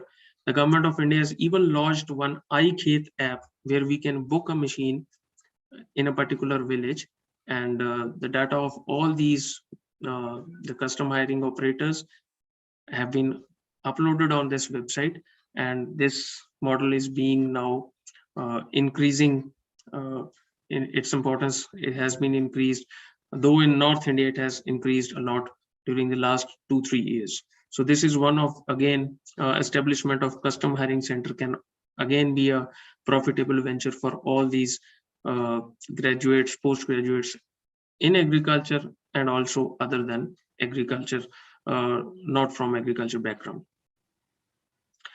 When we go on to the bigger schemes, so what are these again? So micro food enterprising schemes. See, the total allocation for this scheme is 306 crores in Punjab. So what is, again, it can be given to individual enterprises, it can be given to groups and clusters. If it is being given to an individual, you can contribute 10% of the total cost, obtain a loan, and then get subsidy for credit linked capital subsidy at the rate of 35% if you are establishing this micro food processing unit. This is at the individual level. A minimum of 10 lakhs for an individual has to be brought into a venture for establishing this. And if for a group or cluster, the project cost can be also of 1 crore. The subsidy is same at the rate of 35%. So these are the bigger projects. And what can be done for, you can say, sorting, grading, warehousing, cold storage, processing facilities, all these can be done for under this food processing industries. And one more important thing, for each and everything, for agri clinics and agri business center, for applying in PM-EBGP programs, for even getting assistance in NABARD programs, you have to prepare a DPR. A DPR is being prepared by a chartered accountant, and under this scheme, the assistance of 50,000 is being given to either individual or group for the preparation of DPR. So this is one again important. So this is again the food processing and agro processing centers, what is being done, establishment of mega food parks, cold chain and value added infrastructure, the creation of various food processing capacities, and this is all being done to promote the processing facilities in the whole country. So if we look at integrated cold chain and value added infrastructure, the expansion of food processing and preservation capacities. So all these being, it can be done at individual level, it can be done at a group level. The assistance is same at 35% of the total project cost. Then, see, when an individual, if he has applied under agri clinic scheme, if he applied under PM-EGP scheme, for example, an individual who has set up a mini rice mill along with, you can say, a small processing unit. Then if an individual has got under a project of establishment of a honey processing center, if he has something like cold processing in micro processing industries, he has established a cold chain. In each and everything, in each and every venture established, the rate of interest by the bank varies from around 8% to 11%, depending upon the bank. The government of India now, it has initiated one agriculture infrastructure fund.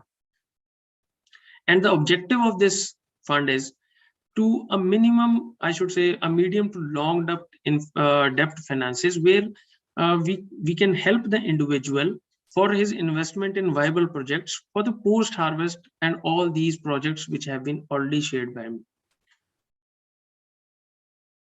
When I said that when an individual has obtained a loan from 8 to 11%, and if he then applies under this agriculture infrastructure fund, he has a 3% subsidy on the interest rate of the venture established on the bank interest which has been given by the bank. So this is applied to farmers groups, agri entrepreneurs, and all these schemes are converged with AIF, the Mission of Integrated Development of Horticulture, Food Processing Enterprises, some mission on agriculture mechanization, and many schemes under Rashtriya Krishi Vikas Yojana. So these schemes, when clubbed with AIF, he will have an additional benefit of 3% in interest subvention scheme. The interest will be waived off of the total project if has been credited by 8 to 11%. He will have a subvention of 3% on the interest rate. So which means that interest will be now coming to only 3%, 6 or 8%. So all these schemes have been converged with agriculture infrastructure just to promote the rural entrepreneurship in India. So thank you very much. So these were basically, because the time is almost gone. So these are the major schemes. I'll be sharing this PPT to Just Agriculture so that this can be circulated among all the participants. So thank you very much.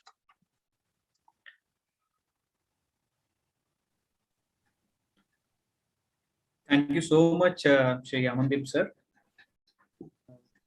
We, on behalf of Just Agriculture and Agriculture 2.0 and AEEFWS, we thank you very much, because you have given an insightful talk on different various aspects on self-employment opportunities in agriculture and agri sectors, like agri clinics, AC and ABC, and how the government schemes are being benefited to the agri students and agri graduates.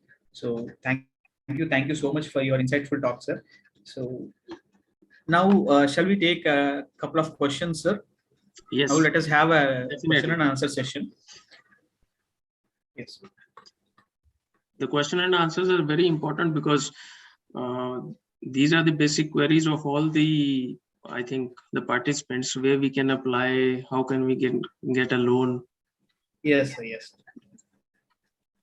So they are asking that even you said that for applying the DPR or the projects for that, only agri background is, I mean, all the agri background students are eligible, or particularly this agri engineering students are also eligible or not? They are asking that. Yes. If you look at agri clinics and agri business center scheme, as I said, this is more or less focused on the candidates which are having agriculture background. The primary the qualification is graduates in agriculture and allied sector. Then you can have diploma in agriculture. Then even with candidates who are having their senior secondary, that is +2 level with agriculture background.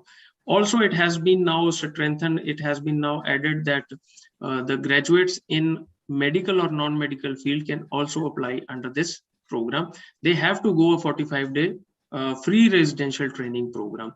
So this is a more focused program with having eligibility in their eligibility backgrounds of agriculture and allied sectors. All the other schemes that was focused with the rural India, even a +2 candidate, he can apply in PMEGP, he can apply in honey mission. So they have to go departmental trainings for the upgradation of their skills.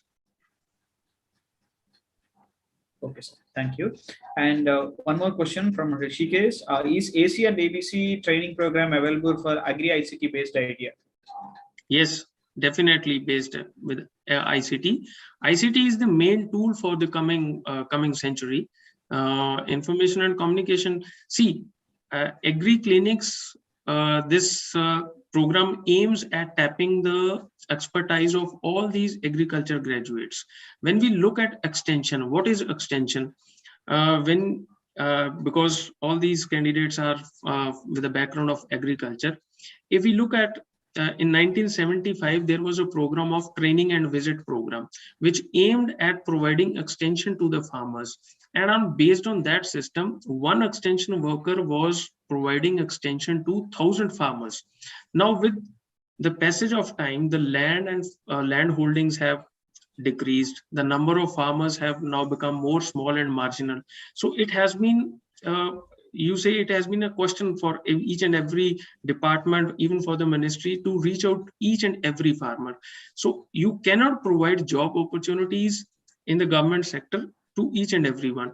So by providing initiatives like Agri Clinic and Agri Enterprises, AC and ACABC scheme, we look at to reach out to each and every farmer.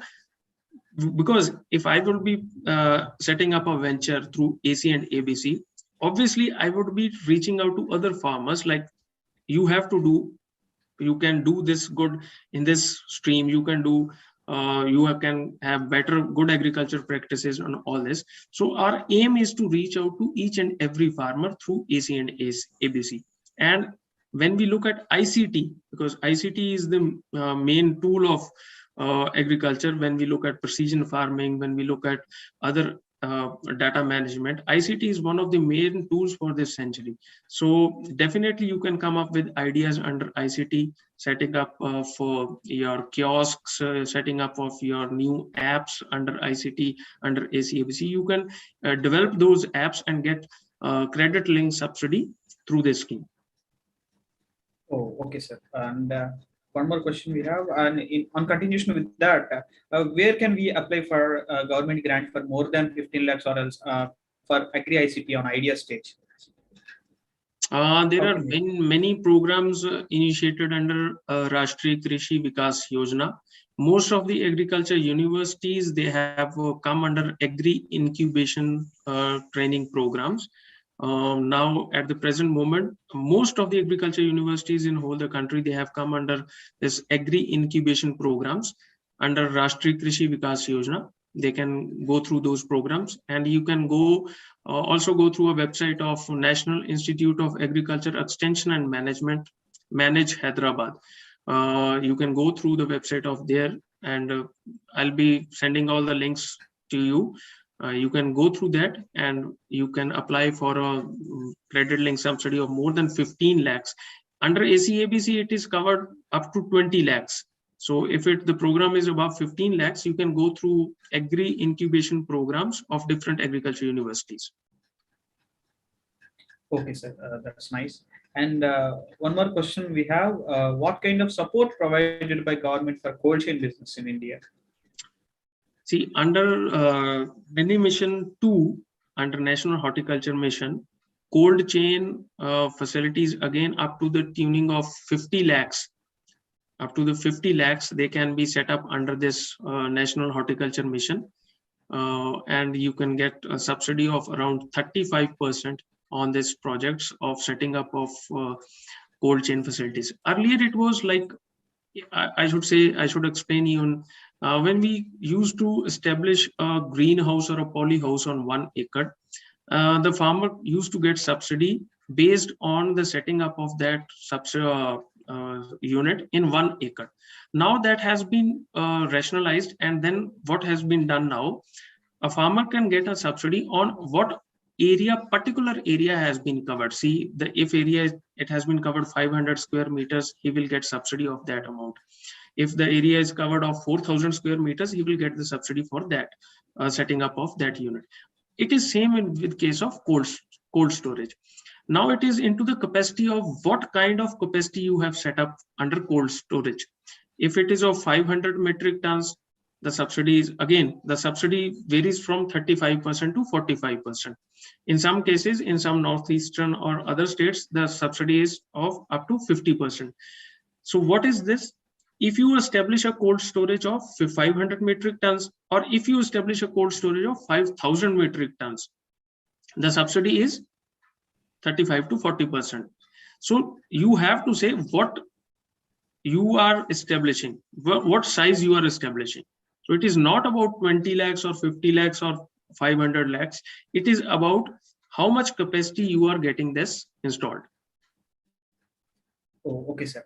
As you are explaining about the subsidies, so we have some relevant question regarding that. Are there any subsidies provided by government or anything on export startup in agricultural products, or any, like we are using the advanced technology, I mean trying to use the advanced technologies like drones and robotics likewise. So for Yes. these kind of things, can we get any subsidies? Yes, Ministry of Agriculture, they have come up. I was recently involved with a webinar on this drone technology. And I really, at the present moment, I don't know what kind of subsidy we are getting on it. But yes, because using a drone in a particular area, we have to get some kind of licenses. We are working on that. The government is working on that. And after one gets a license, we can use this drone technology for spraying, for even the transfer of other things and everything. So, but because I think the internal security issues are being much more related with this drone technology, using of this drone technology. So the process of going into a license mode, this is being done at the national level. So I think then we will be able to get a subsidy. And presently it is being done through specific agriculture departments in the state. Yes, it's being done. It has been starting now. Okay, sir. Thank you. And one more question, sir. So what are the security documents that should be provided to take the ACABC loan? Up to 5 lakhs, no security is needed. If you are going for a venture which is under 5 lakhs, no security is needed. Above the 5 lakhs, as per the bank procedure, as per the bank manuals, the documents required by the bank, you have to provide that. But even I have seen, because ATMA Faridkot, where I am working, is the nodal training center for this ACABC scheme in whole of Punjab state. I have seen the bank's approach where they want security even at 5 lakhs level. Even the RBI has issued many circulars where we don't need to provide security up to the loan of 5 lakhs, but banks do require a security for even 5 lakhs amount.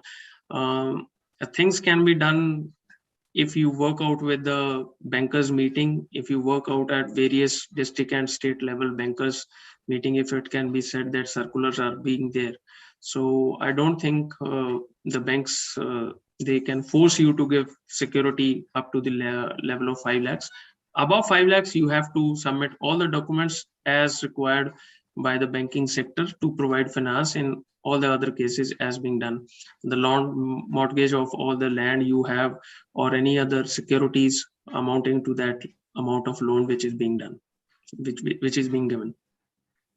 As in case of regular loan? Yes, as in case of regular loans. Yes, sir. Okay. And how can we get to know about the nodal agencies of nodal institutes of ACABC training programs in the regional centers? Okay. If you go through the website agriclinics.net, you can go through the website, and there is a link, apply online training. And when you go for the apply online training, then there a column appears. Where do you want to go for a training? It is the NTI, Nodal Training Institute. You can search for the Nodal Training Institutes through that drop-down list. It can be your state-wise, it can be your UT level. Many centers are there. Okay, sir. Okay. And as extension to that AgriClinic website, sir has also given that kviconline.gov.in. So dear participants, you also please visit that website also to get to know the further details on Sir Talk. And okay, sir, thank you for patiently answering our question and answer session and giving a quite insightful talk on self-employment opportunities and how to extend our knowledge or ICT ideas, whatever it is in agriculture sector. So I hope all of the students or all of the agri graduates who have participated in this session, they have got benefited with the quite insightful talk of Sri Amandeep Keshav sir. Thank you, sir, on behalf of Just Agriculture and Agro-Environmental Education Farmer Welfare Society and Agriculture 2.0. I really thank you very much. Thank you so much for your presence. Thank you, sir. Thank you. Thank you. And over to the next host to continue the next session. Okay. Thank you, Sandeep sir. So, hello everyone. Wish you all Very warm morning, warm good evening. I, Khushbu, welcome you all to the 6th day of our Agriculture 2.0 training come workshop.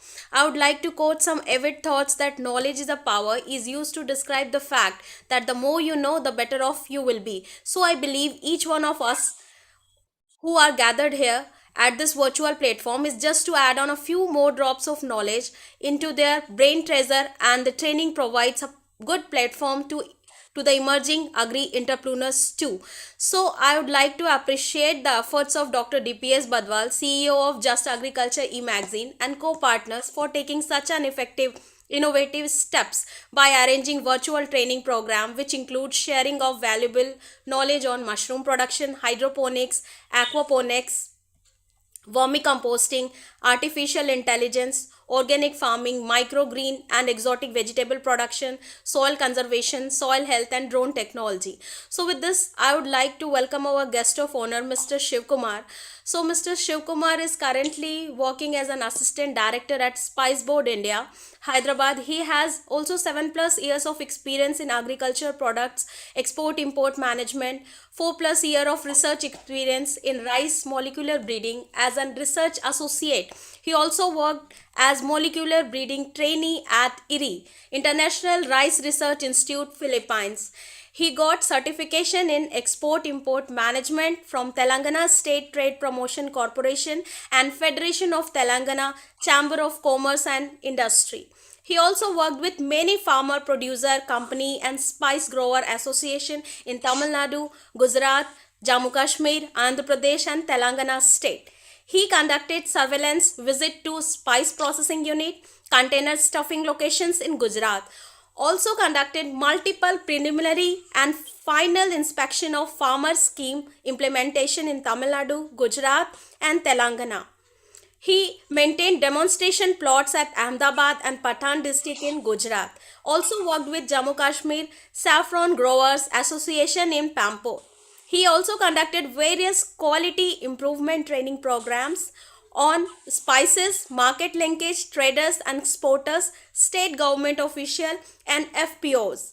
He participated in various international conferences. He also received Outstanding Performer Award in his organization for consecutive 3 years. So I'm sure this session would help all the individual present over here to enrich their knowledge, and it's going to be a very informative session for all of us. So now I would like to invite Mr. Shiv Kumar to deliver the lecture. So sir, now platform is all yours. Thank you, ma'am.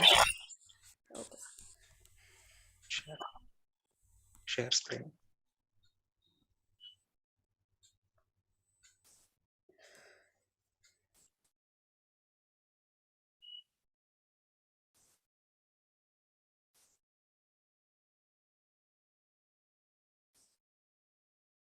Yes, it's okay.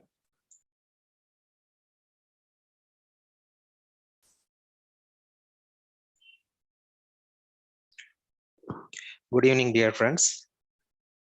Ma'am, is it audible? Hello. Yes, sir. Very much audible. Yeah. Good evening to everyone. Madam already explained my expertization. Today's our topic is FPO's role and export opportunities. How we will get these export opportunities and how we can operate with these agri commodities. So briefly, I will explain this procedure. If you have any queries or detailed information, you can ask me at the end of the session. I will share my contact details and telephone number and mail ID, everything. So you can communicate with me. But here, Just Agriculture provided for me 1 hour time. Within 1 hour time, I will finish my presentation. Yeah, these are the topics to be covered in this session. A brief introduction to FPO and NABARD support. Already previous speaker explained many topics which are similar lines, but it is a little bit different. And the third one is central sector scheme of FPO and credit linkage, and regarding their issues and concerns, what are the agri commodity boards and export promotion councils working in India, and how we are getting export opportunities. These things I will explain in this presentation. What is an FPO? The concept behind the farmer producer organization is that who are the producers of agriculture products can form a group. This one we called as a farmer producer company. To facilitate this process, the Small Farmers Agribusiness Consortium was mandated by Department of Agriculture and Cooperation, Ministry of Agriculture, to support the state governments in the formation of farmer producer organizations. What is the role of FPO? These are the role performed by FPOs. Bulk purchase and distribution of agri inputs like seed, fertilizer, and other agriculture chemicals and bioagents. Arranging farm advisory services to members, customs hiring centers, aggregator for member farmers, including the from inputs to output, which will enhance the economy of scale and bargaining power of the member of farmers. In case unsold lots, logistic arrangements is to be made by FPOs or FPCs. Value addition and processing and marketing. These are the roles we can perform through this FPO. These are the benefits for farmer producer companies or farmer producer organizations. FPOs or FPCs can act as an aggregator for its member and sell through e-trading as one or multiple lot depending upon requirement. Payment will be done directly to the FPOs, their bank account. In turn, FPO, FPCs can distribute among members. Union Budget 2017-18 made provision to install collection, sorting, grading, packing facilities at their premises. Provision for personalized dashboard and real-time information on arrival quality and price commodities. These are the major benefits through this FPO's concept. Payment procedure is the entire payment will be credited to one bank account of FPO. Post-credit payment disbursal of amount to individual members farmers has to be done by FPO. FPOs will be provided access to ENAM dashboard to see MIS and reports related to the trade executed by farmer producer organizations. And here we can discuss about challenges. What are the challenges in their daily life facing by individual farmers? These are the backward linkages and forward linkages. Backward linkages are lack of access to advisory and extension services, lack of access to modern technology, lack of timely availability of inputs affordable. These are backward linkages. Forward linkages, no lack of storage and warehouse facility, high cost of transportation and storage, lack of bargaining power in mandi, no value addition in produce. Why farmers collectively to do this work or effort with the name of farmer producer company? These are the advantages. Advantage of economy scale and attract traders. Aggregation of produce and reduction in marketing cost. Availability of advisory services and modern technology. Procure inputs lesser cost and right time. And minimization of post-harvest loss. Own store, if they have own storage facility, they can mitigate this post-harvest loss. Financial service against to stock without collateral. Improved bargaining power and better social capital. Better price realization through contract farming and with MOUs, mutual understandings. A producer organization, a legal entity formed by primary producers, that is farmers, milk producers, fishermen, weavers, rural artisans, craftsmen. These sectors we can cover with this farmer producers company concept. Objectives of FPCs. These were envisaged by Ministry of Agriculture, Government of India.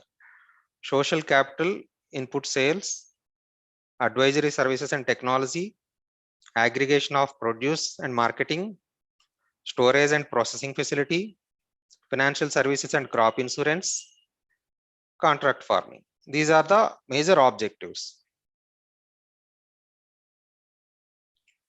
Genesis of FPCs, how it was started and how it is evolved. You just see this step by step. In 2002, the Government of India amended the Companies Act 1956 Incorporation Part,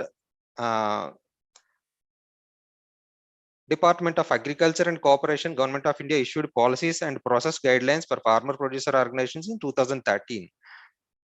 So Government of India created a produce fund in NABARD in 2014-15, 200 crores for formation of 2000 farmer producer organizations. More than 5,000 now. More than 5,000 farmer producer organizations are functioning across the country, and 60% of them under Companies Act 2013 only. So already explained objectives in previous slide. Once again, I'm showing here to promote FPOs by mobilizing farmers, means primary producers, particularly small farmers and marginal farmers. Collectivization of producers, especially small farmers and marginal farmers. Leveraging the power of collectivization of farmers. To facilitate channelizing supply of quality inputs, technology, extension services for productivity increase of crops. Improved access to investments, technology, inputs and markets. To optimize use resources and increase farmers' income through achieving economy scale and improved bargaining powers of producers. Benefits of economics of scale. Transfer the farmer from a producer to market force. See, in this slide, some depiction is there. FPOs make business sense. You just go through this slide. What are the pathways to link the farmer's value chain? They can do FPOs make business sense, collective farming, value added. Already these things are showed in a previous slide. Once again, I'm displaying here. So how NABARD is supporting for FPOs? It is the structure of FPOs hierarchy. Farmer producer organizations are working under producer organization promoting institution. Commonly we called POPI. These POPIs are under RSAs, resource supporting agencies. So capacity building of FPOs engaged 3 RSAs to provide necessary hand holding, inclusion of more farmers as members, training of CEOs and BODs, linking the farmers producers to the FPOs, preparation of business plan. POPI handholds these FPOs, developing content, training material, reference, literature. These things we can provide to this capacity building. So briefly, I'm showing this RSA, POPI and FPOs roles.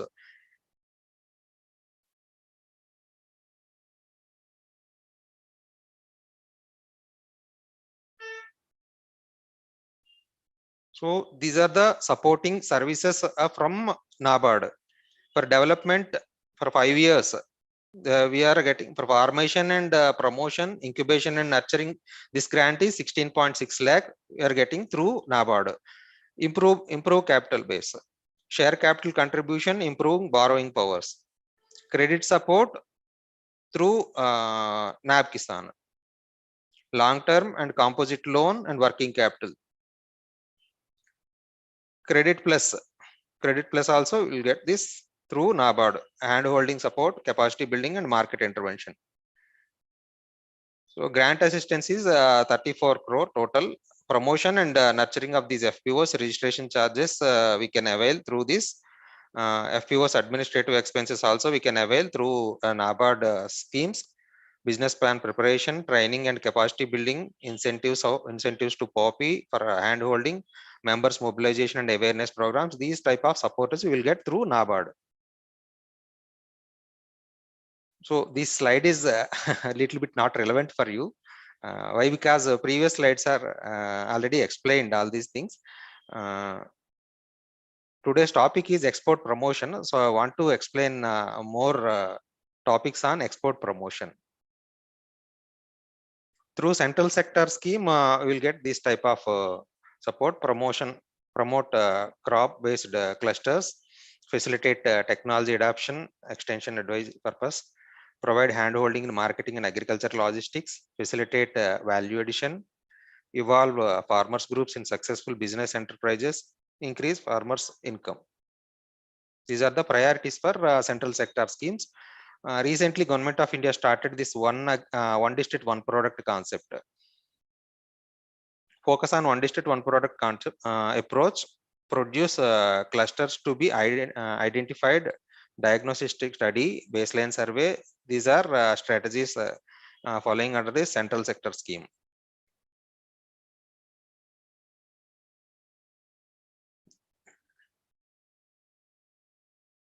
Yeah, these are the implementing bodies for central sector scheme implementing agencies. So Small Farmers Agri Consortium, NAFED, NABARD, National Rural Livelihood Mission, and National Cooperative Development Corporation. Department of Agriculture Cooperation. Recently, the Ministry of Cooperation is separated. Department of Agriculture and Farmer Welfare will allocate clusters, states to implementing agencies.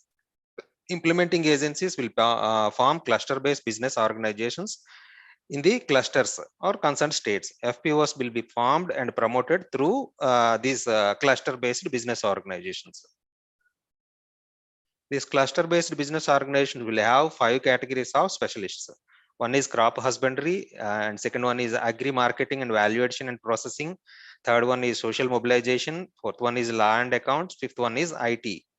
These CBBOs platform for an end-to-end knowledge for all issues in FPOs promotion. Regarding membership, initially the minimum number of members in FPOs will be 300 in a plain area and 100 in northeast and hilly areas. Focus on aspirational districts. Priority will be given for formation of FPOs in aspirational districts. At least one FPO in each block. 15% of 10,000 FPOs in ID. Currently, I'm working in Telangana, so I got this information through NABARD. In Telangana, aspirational districts are these are the district: Bhadradri, Kottagudem, Kumaram Bhim, Asifabad, Jaishankar, Bhupalpalli. And one district, one product cluster promote specialization and better processing, marketing, branding, and export by through FPOs. Regarding training and capacity building, CBOs will provide initial training. Professional training of CEOs, board directors, and accountant of FPOs will be provided in organizational training, resource planning, accounting, management, marketing, and processing. These are the roles and responsibilities for this CBBO. They can do it this baseline survey, constitution the board and governing body and management committee, appointment and recruitment of key manpower, membership drive, registration of the FPO, preparation of product and specific business plan. Facilitating equal grant assistance, institutional credit linkage, issue of share certificates within the stipulated time frame, developing alternate and effective market linkage, ensuring onboarding on eNAM platform and commodity exchange, ensuring timely submission of statutory returns, etc. These are the monitoring, it is monitoring mechanism. And national level PMIFC, state level constituent committee and district monitoring committee. These are the monitoring bodies for the scheme's implementation. Regarding credit linkage for FPOs, these are the major constraints faced by FPO. Low capital base, absence of credit history, inadequate capacity building, low level of active member participation in business, agriculture depending on external factors, require business licenses and comply with the statutory compliances. Few are mandatory compliances, so we can obey the guidelines. Steps initiated to address these issues: providing equity grant to augment their capital base, provision of credit guarantee and nomination of RSA, prioritize licensing for FPOs and providing subsidies. So NABARD issued a circular in 297 dated 28th of October 2020 to all state cooperative banks, a guidance note for FPO financing.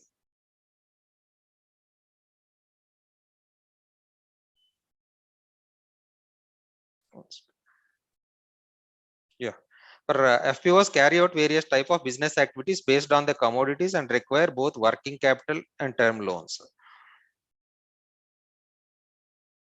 Banking finance to FPOs. RBI has included financing to FPOs under public PSL. Loans up to 2 crore under direct agriculture finance. Loans up to 5 crore to FPOs under indirect agriculture finance. Finance to FPOs, 75% shareholders are small and marginal farmers, is by number, and PSL agriculture, small and marginal farmer on lending target of 8%. Finance to FPOs in watershed areas is eligible for refinance from NABARD. Refinance at 3% of interest rate, repayment period is 5 years, and automatic refinance facility. Loans to small and marginal tribal farmers, FPOs, self-help groups, eligible for this scheme. Commercial banks and RRBs are issuing the finance. FPOs evaluation and rating also important. So NABARD is periodically attending this step for evaluation. NABARD, in consultation with various stakeholders, including bankers, has devised a rating tool. Performance assessment of FPOs during various stages of their life cycle. The current rating tool assesses the FPOs readiness for credit linkage as also their capacity building needs. Rating tool, when applied in conjunction with other appraisal norms, will help in taking credit decisions.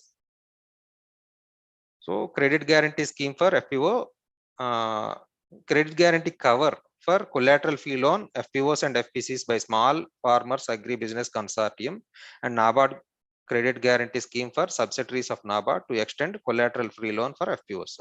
So this is credit linkage for FPOs. So we can go through the 𝐒𝐻𝐿 portal developed by NAIP-ICAR. NAIP-ICAR also initiation of NABARD to simplify the procedure. A portal developed by NAIP-ICAR to assess the credit worthiness of FPOs. FPOs shall register on the portal. Here I mentioned 𝐒𝐻𝐿 NAIP-ICAR organization. Input all the details of FPO, very comprehensive. For example, shareholders data, equity data, turnover, infrastructure availability, etc. as per the audit report. Based on the data submitted, credit rating will be generated to assess the credit worthiness. Bankers may use this tool to supplement the appraisal process.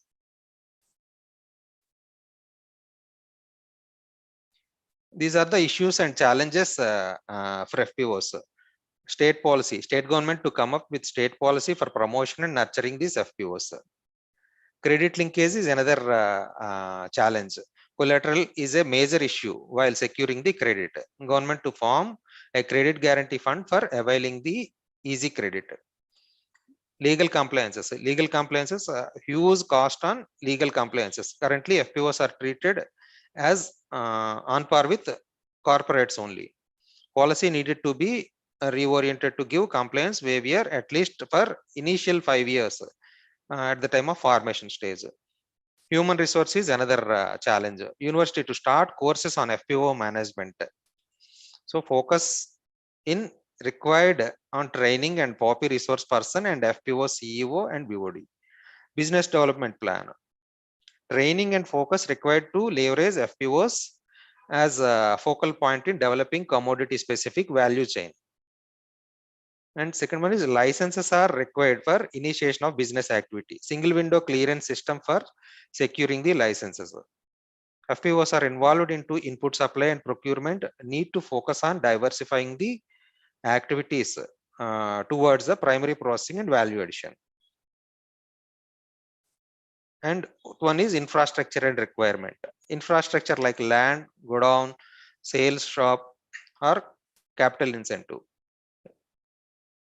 State government should allocate land and concessional rate so that FPOs can set up required infrastructure. Government may give subsidy for infrastructure like godown, cold storage, and processing unit. And final one is marketing. Market linkage is very important. So in next slide, I will explain how we will get marketing opportunities. So marketing, FPOs should be treated on par with primary agriculture cooperative societies, and procurement permission and free on lorry services for inputs to be granted to FPOs. Training required on minimum primary processing and marketing of produce, linking with organized retailer for marketing of this produce. These are the major issues and challenges facing by FPOs. And regarding export promotion bodies, in our country, these are the export promotion bodies. Our relevant export promotion body, agricultural and processed food products export development authority, we are calling APDA, and apparel export development promotion council, AEPC. Why I mentioned all these things, including artisans and rural weavers also can form this FPOs. And Carpet Export Promotion Council, CEPC, Cashew Export Promotion Council of India, this one located in Kerala, and Coffee Board, Coir Board, Council of Leather Products, EEPC. These are export promotion councils. For jute products, silk export promotion, Indian oil seeds and produce export promotion council, spices board, coffee board, tea board, rubber board, tobacco board, this wool industry, all the shellac, we can export all these things. Coming to APDA, APDA is seeing all these agri commodities, including dairy products, cut flowers, fruits, vegetables, seeds, and other agriculture products.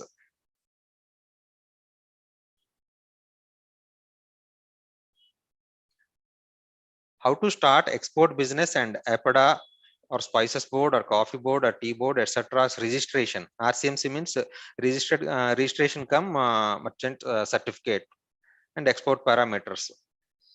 About EPA and its activities, export promotion products and countries we can export.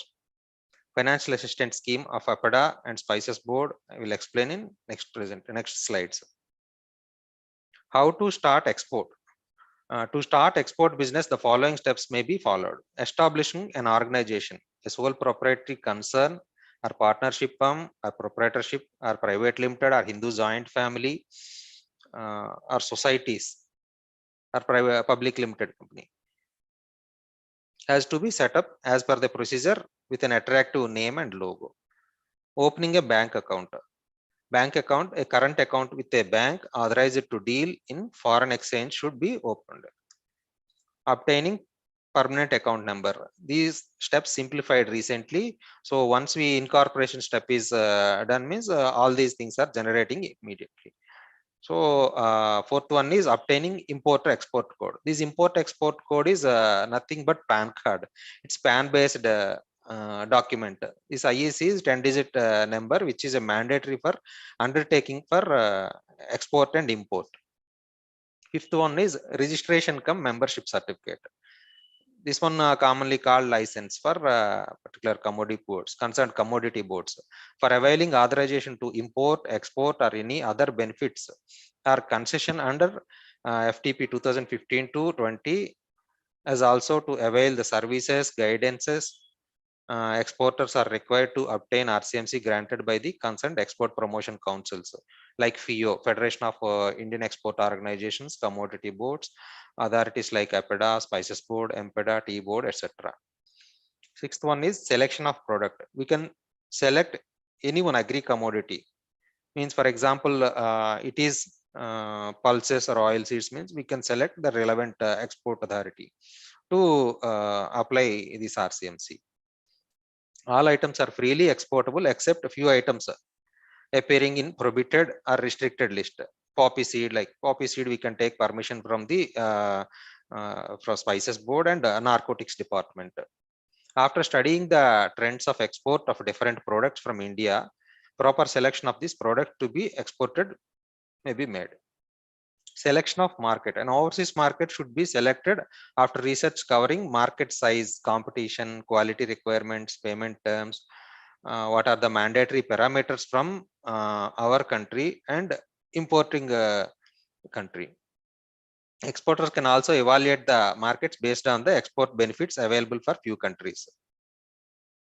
And find out buyers. How we will find out buyers? We can participate buyer-seller meets and other international exposure, which is like participation in trade fairs, buyer-seller meets, exhibitions, B2B portals, web browsing are effective tool to find out buyers. Export promotions, Indian Mission Abroad, Overseas Chamber of Commerce. Everywhere there is a Chamber of Commerce, we can approach through Chamber of Commerce to find out this buyer. It will be more helpful. Creating multilingual website with product catalog, price, payment terms, and other related information would also help for this finding buyers. Sampling, 9th one. Providing customized samples as per the demands of foreign buyers help in getting export orders. As per the FTP 1520, exports of bona fide trade and technical samples are freely exportable items shall be allowed without any limit. And pricing and costing, this one also more important. The price should be worked out taking into consideration for all expenses from sampling.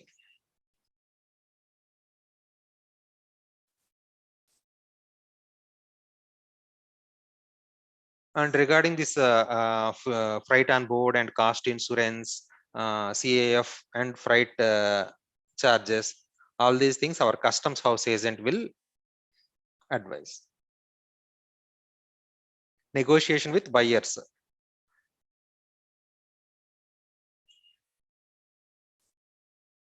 After determining the buyer's interest in product, future prospects and continuity in business, demand for giving reasonable allowance, discount in price may be considered. Covering risks through 𝐒𝐶𝒔. Export Credit Guarantee Corporation is another organization. It is supporting for startup companies from risks. For this export, there are so many risks, environmental risk or socio-political risks. So many risks are there. So we can cover with through 𝐒𝐶𝒔 policies or 𝐒𝐶𝒔 schemes. International trade involves payment risks. Due to buyer country insolvency, these risks can be covered by appropriate policy from Export Credit Guarantee Corporation Limited, where the buyer is placing order without making advance payment or opening a letter of credit, commonly we call LOC.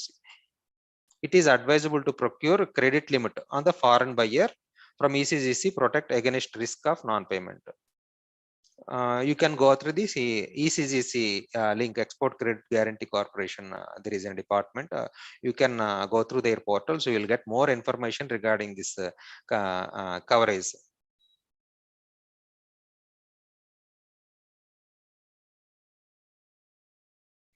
An exporter can be a merchant exporter or manufacturer exporter. These two categories are common for all commodity boards and all export promotion councils. A merchant exporter can export anything and everything by trading mode. On the other hand, a manufacturer exporter will have his own manufacturing line and hence generally fixed line of activity with scope for diversification. Tie up with airlines and shipping lines to obtain freight structure. Quality of produce must be maintained. Horticulture produce requires good and reliable supply, value, and cold chain arrangement. And merchant exporters can take advantage of common infrastructure facilities, just like third-party work. These are the documents required for registration. Documents related to goods, invoice and packing list, and certificate of origin. Certificate of origin issuing by export inspection agency like EIC, Export Inspection Council, and nearby Chamber of Commerce. They are issuing the certificate of origin. Documents related to shipment, shipping bill and airway bill. These two are mandatory. And documents related to payment, LOC, letter of credit, and bill of exchange. Documents relating to quality of goods, so phytosanitary certificate, this one issuing by our phytosanitary department, and global good agriculture practices certification. And in some Islamic countries, they are asking this halal and kosher certifications and organic certification. This transaction certificate is required. documents related to foreign exchange regulations. These are all foreign exchange regulations under RBI guidelines only. GR form is must. Documents required by RBI which assure to RBI that the exporter will realize the proceeds of goods within 180 days from the date of shipment. And there are some other documents, bank realization certification. This is the advice given by the foreign exchange bank after the realization of money from importers. These are the documents are mandatory for proceeding for export. And from APDA purview, you just see this slide. These are the products covered by APDA only. Floriculture and seeds, fruits and vegetables, groundnut, pulses, gram, processed foods, vegetables, processed food products, meat products, cereals, preparation of miscellaneous preparation, dairy products, poultry, honey, and alcoholic beverages, cereals, and cashew nut shells. All these things under APDA certification only. APDA established in 1986 through Parliamentary Act. APDA head office located Delhi. There are 5 regional offices in our India: Mumbai, Bangalore, Hyderabad, Guwahati, Kolkata, Varanasi, Bhopal, Chennai, Kochi, Ahmedabad, and Chandigarh.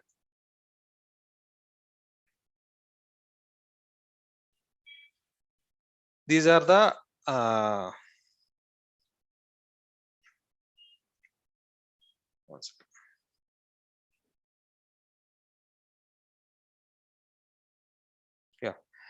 these are the steps required for export procedure: registration of exporters, inspection and certification of processing plants, storage and transportation points for meat products, assistance for development of infrastructure for transportation, handling and storage, market development and promotion, and training and awareness. These are the services we will get through APDA. These things are already explained in previous slide. I'm just displaying for your understanding purpose.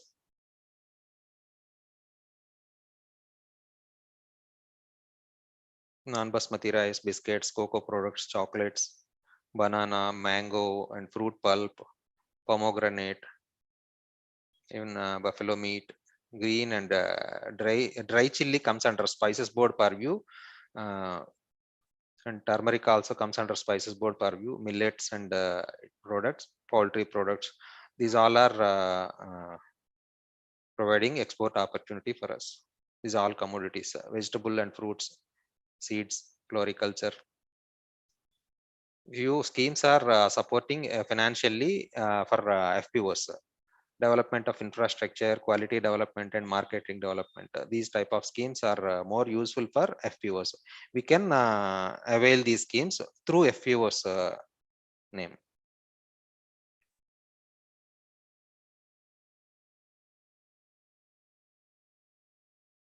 Cold storage facilities.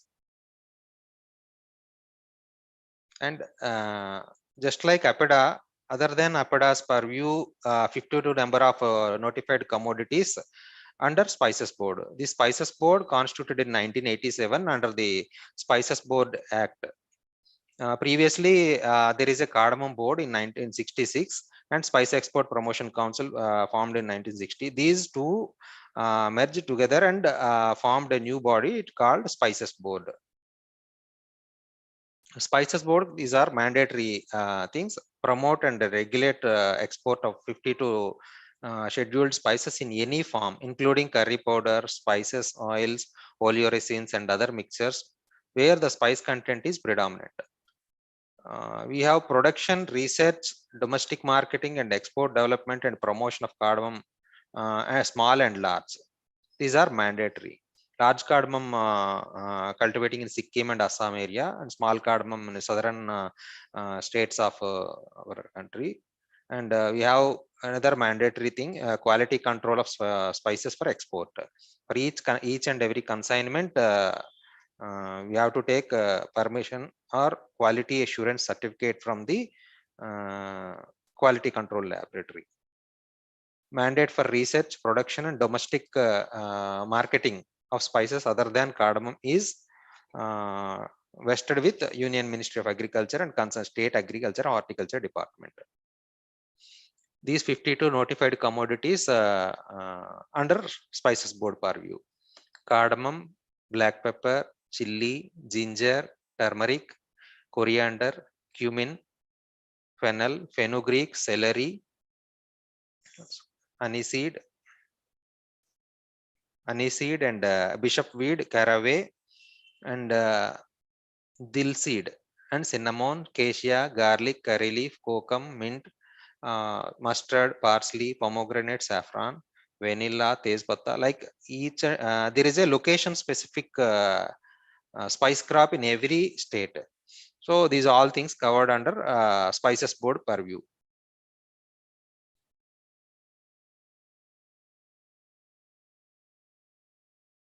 Spices Board have these three departments. One is research, and second one is development, and third one is marketing. Under marketing, we have all these quality evaluation laboratories and yes, research. Indian Cardamom Research Institute (ICRI), located in Kerala at Mailadumpara, undertake basic and applied research on cardamom. It was established in 1978.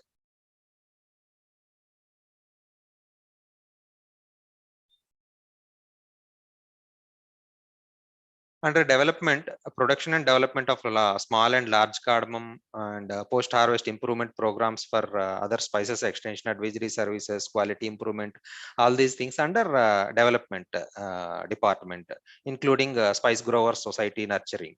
Spice growers, normally we are calling FPOs as a spice grower. And regarding marketing, assistance to exporters for infrastructure development for processing and value addition, trade promotion, equipping exporters for compliance with food safety and quality, buyer seller meets we are conducting, common processing facilities providing through these marketing schemes. And regarding quality, Indian Cardamom Research Institute undertakes research on small and large cardamom. 8 quality evaluation labs across the major ports popularizing use bioagents and IPM. These laboratories established in every region. For example, we have one laboratory at Narela, Delhi, and one is at Raebareli, and another one is Kolkata, and Gunturu, and Chennai, Tuticorin, Cochin, Mumbai. We have quality evaluation laboratories. So any individual or registered exporter can send their sample for analysis part. Boards, offices, and quality evaluation across in India state the art of laboratories that maintain centers of spice exporters, that is Kochi, Chennai, Tuticorin, Guntur, Mumbai, Kandla, Kolkata, and Delhi. And this one is e-auction center. Spices Board is maintaining e-auction centers for cardamom auction procedure.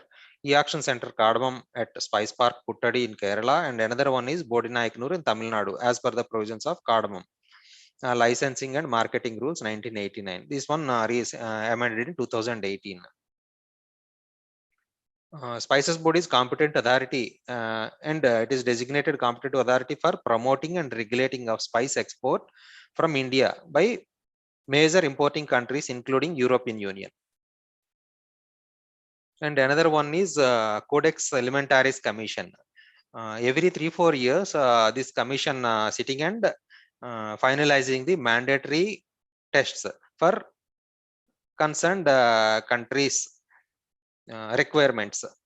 Codex Alimentarius Commission approved India's proposal piloted by Spices Board, set up Codex Alimentarius on spices and culinary herbs with India as the host country, and Spices Board is the secretariat. It is the scenario of Indian spice sector: 10.45 million metric ton production and 600 plus number of manufacturer exporters and 20 geographical indication registered by Spices Board. I have 85% of production and 15% of production for exports. We are the #1 producer, consumer, and exporter.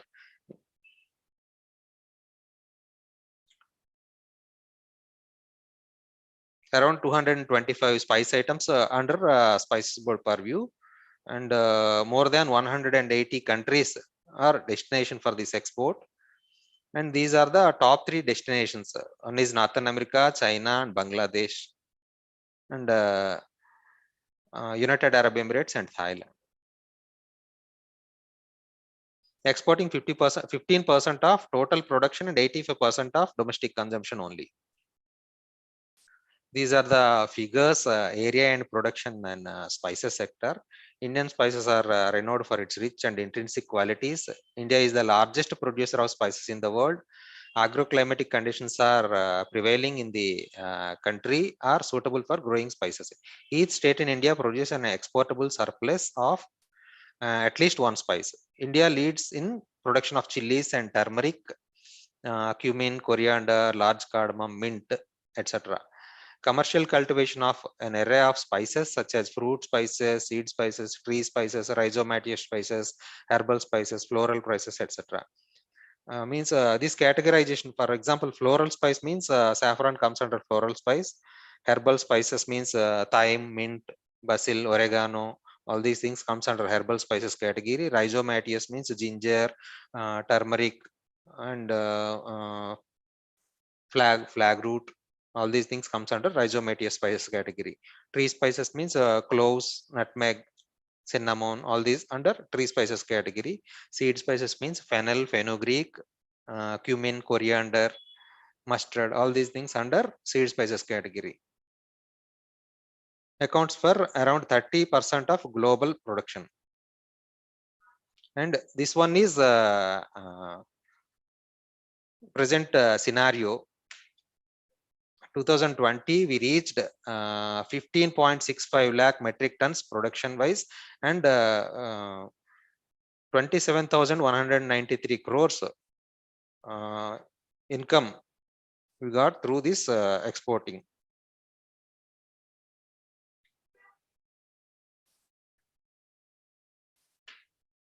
These are the major destinations for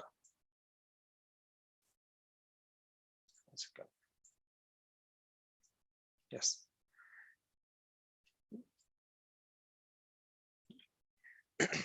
These are the major items from India in 2020: chili, cumin, mint, spice oils, oleoresins, turmeric, and cardamom, etc. Major destinations is China, USA, Bangladesh, United Arab Emirates, Thailand, United Kingdom, Sri Lanka, Malaysia, Indonesia, Germany, etc. These are competitors for our Indian spice industry. For black pepper, Vietnam, Indonesia, Malaysia, Sri Lanka, and Brazil competing with us. For cardamom, Guatemala is competing with India. And ginger, China, Indonesia, Nepal, Nigeria, Bangladesh. These countries are competing for ginger export. For turmeric, Vietnam, Indonesia, Myanmar, Ethiopia, Nigeria, and Cambodia. For nutmeg and maize, Indonesia, Sri Lanka, and exclusive for this oleoresins and extractions, so China and USA competing with India.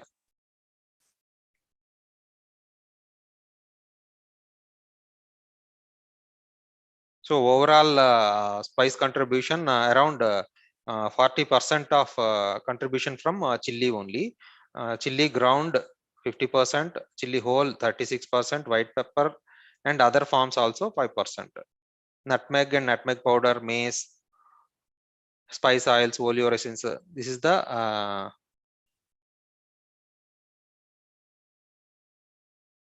and next one is supporting services. What are the supporting services we'll get through the spices board with the name of FPO? Already explained in previous slide regarding development and marketing. Again, I'm explaining this one in a detailed way.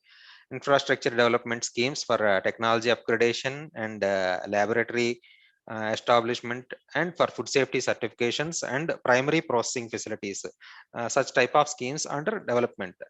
And marketing schemes, sending business samples to abroad, package and development, barcoding, product development and research, market study abroad, promotion of Indian spice brands abroad, participation of international trade fairs. These things for trade promotion. And spices board is conducting buyer seller meets in every region or product wise. So we can participate in buyer seller meets and we'll get good buyers. For this sending business samples, we can avail the 50% of money for through this Spices Board marketing schemes. 50% of the cost, maximum for 1.5 lakh per exporter per year. All registered exporters are eligible, no prior approval and export obligation. Claims entertained on quarterly basis. For this sending business samples to abroad, you can avail this amount. Packaging development and barcoding. For package development and barcoding also 50% of the cost, maximum 1.5 lakh per exporter per year. All registered exporters are eligible for this assistance. Brand registration application to be submitted with scheme application. There is no export promotional obligation and test certificate for packing is prerequisite for this packaging and barcoding scheme. For product development, you'll get around 1 crore support through this scheme. 100% assistance from government institutions only. All registered exporters and research and development institutions are eligible. Assistance as 3-year annual installments, that is 30%, 30% and 40%. There is no export obligation for this product development and research. Next one is promotion of Indian spice brands. We can promote our brand through the FPO. We can choose any catchy name or attractive word. With that, we can promote our spices brand. Through this scheme, you will get 50% of the cost of the product development. Eligibility is same. All registered exporters who are having registered their brands with the board are eligible. So any FPO can apply for certification. Participation of international trade fairs. So we can participate international trade fair and promote our agriculture product or our FPOs aggregating food, agriculture product. 50% of the cost of airfare subject to the 1.5 lakh per year. All registered exporters of spices are eligible for preference to MSMEs. 1 person per exporter per fair. Application to be submitted 15 days prior. Assistance to be reimbursed. There is no export obligation. Under infrastructure development scheme also, you will get 50% of the total project cost. And normally Spices Board is conducting buyer seller meet for the for maintaining quality improvement in various levels of farmers, traders, exporters. So we are conducting these buyer seller meets. These are the buyer seller meets already we conducted in various parts of India.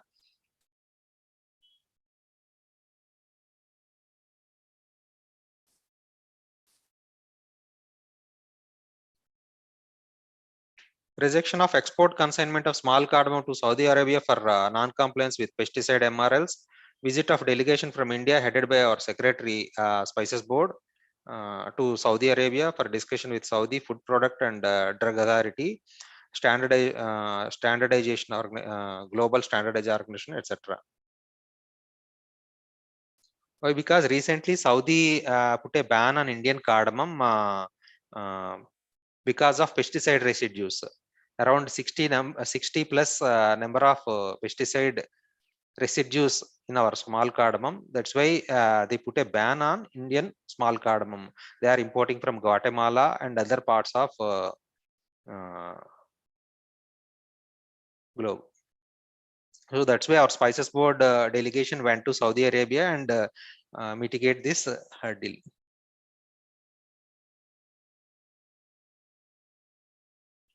Previously explained regarding quality evaluation laboratories. Entire India, we have our quality evaluation laboratories link. Responsibility of quality evaluation of spices for export is only with Spices Board only.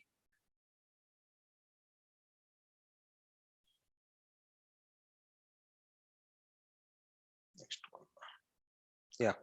At the time of COVID-19, you just see this slide. I mentioned briefly how much quantity of spice exported from India, how much money involved in this procedure. You just see line to line. COVID-19 impacted spices sector as well. Harvesting affected, cardamom, black pepper, chili, all these things affected. Even boards offices also not functioning. Even at the time of COVID restrictions also, this much around 27,193.20 crores value spices we exported. It is all-time record in terms of both volume and value. These things I explained already in previous slide. Major competitors and major importers for Indian spices. For major competitors for coriander, cumin, garlic, chili, ginger, turmeric, all these things I mentioned here. And major importers for Indian spices.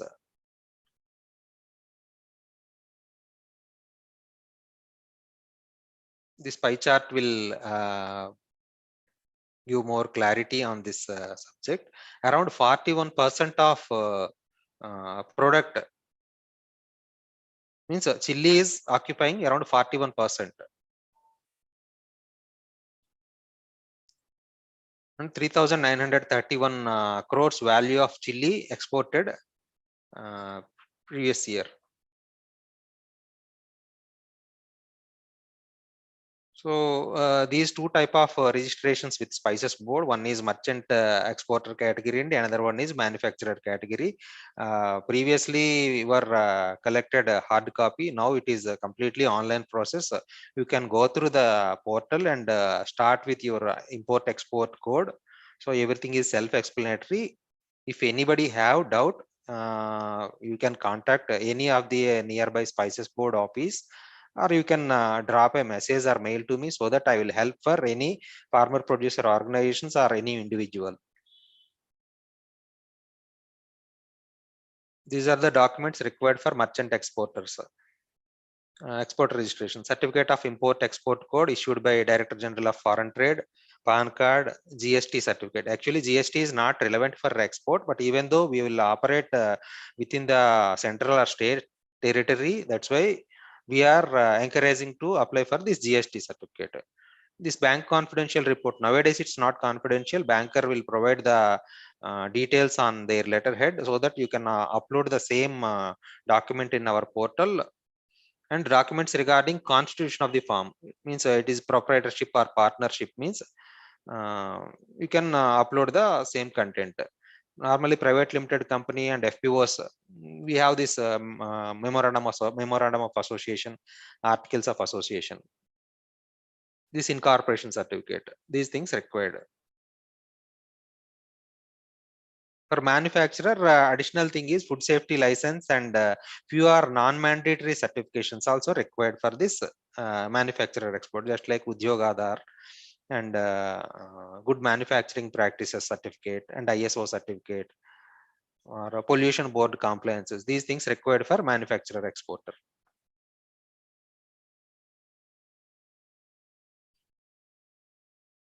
Yeah, this one is bank confidential report. So these are the things they will cover in their certification. Spices Board participation in international fairs, meetings and seminars and trading. The scheme aims at encouraging the exporters, particularly MSME exporters, to participate in international fairs, exhibition to generate a development business. The airfare for participation in international events will be reimbursed as per the market assessment initiative scheme. And these are the value-added products for from turmeric. We have turmeric beer, turmeric jam, turmeric biscuits. These all are turmeric-based value-added products. Even nutraceuticals and cosmetics also comes under this category. This turmeric also, turmeric and spice oil extractions also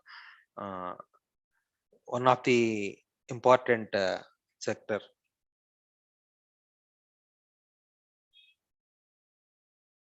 Turmeric and golden milk.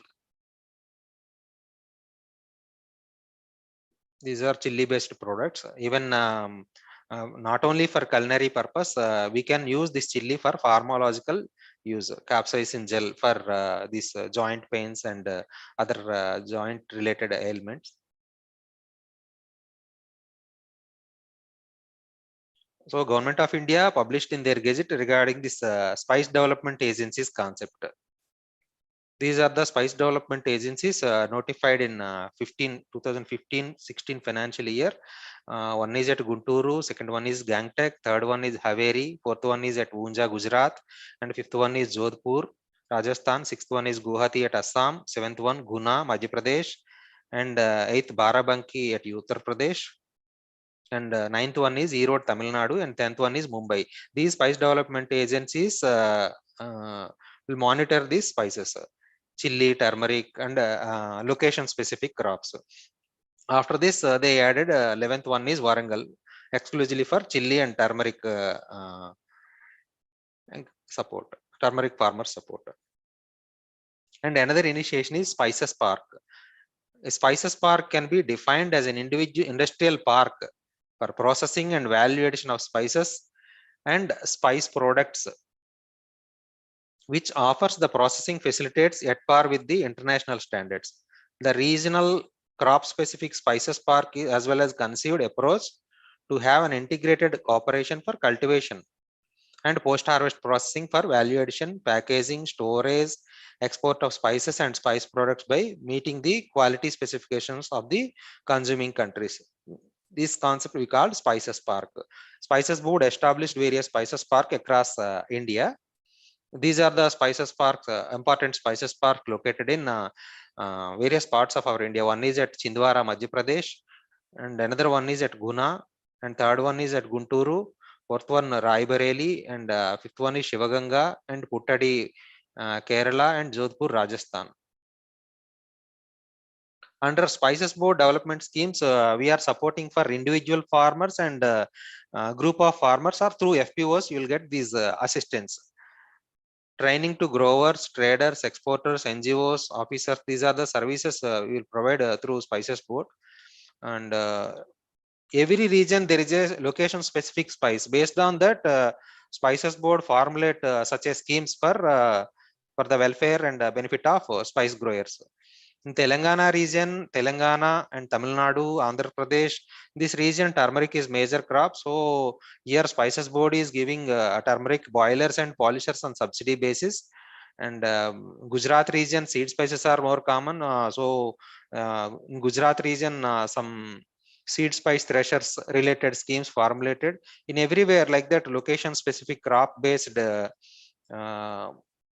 machinery support you will get through Spices Board, or with the name of farmer producer organization also you can apply, you can get same benefit.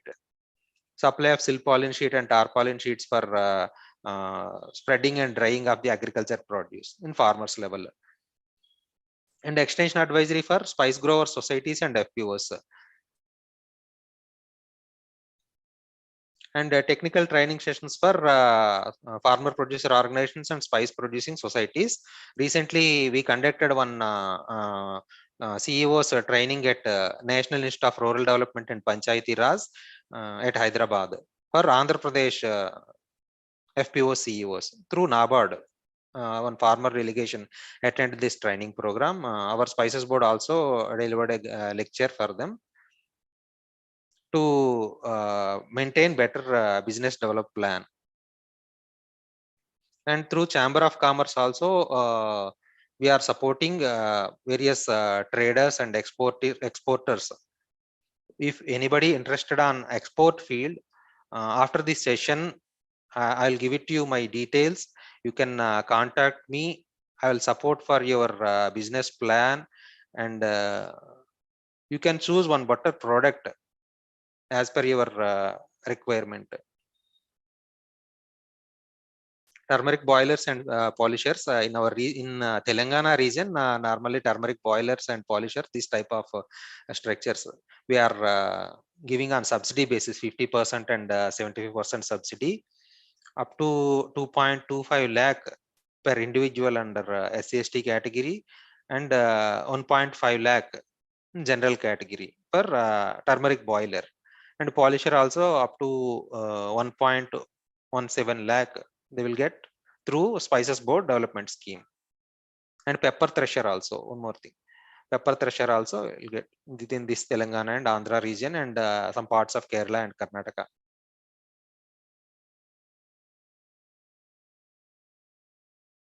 Oh, Spices Board is very active to campaign this product. Recently, we conducted an 𝐒𝒑𝒑𝒐𝒓𝒔 𝐒𝒑𝒑𝒐𝒃 program with the state authorities and local board member. Our vision is to sustain the leadership in global trade of spices, value-added spice products, thereby contributing to the growth of agriculture products from India.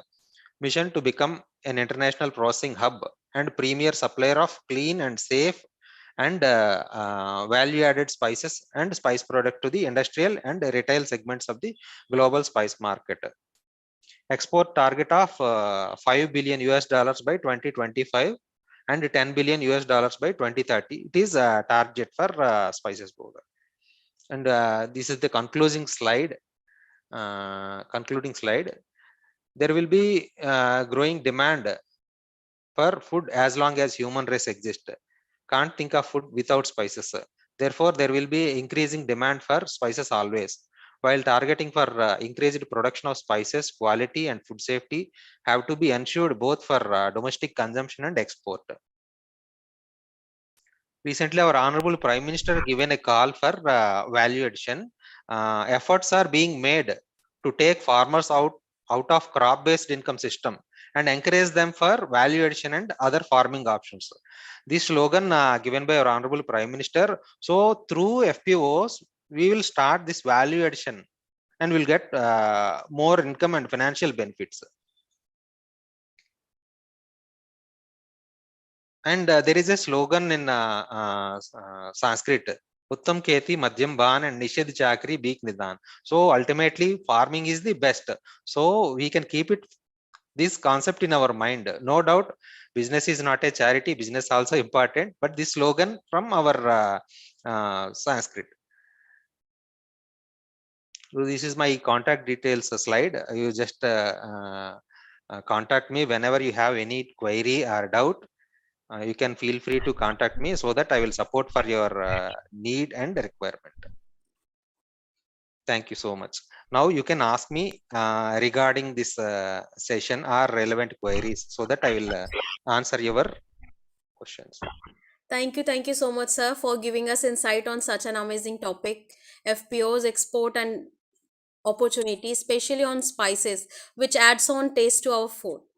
So now it's turn for open interaction with speaker. So, sir, I have few questions. So, can I ask? Yes, ma'am. Yes, ma'am. So, the first question: how can we motivate marginal and small farmers to create FPOs? How can we? Can you repeat, ma'am? Once again, so you can repeat the same. How can we motivate marginal and small farmers to create FPOs? Through extension advisory, madam. We can approach through our NGOs or any societies. Okay, sir. Sir, what are the basic steps to create FPO?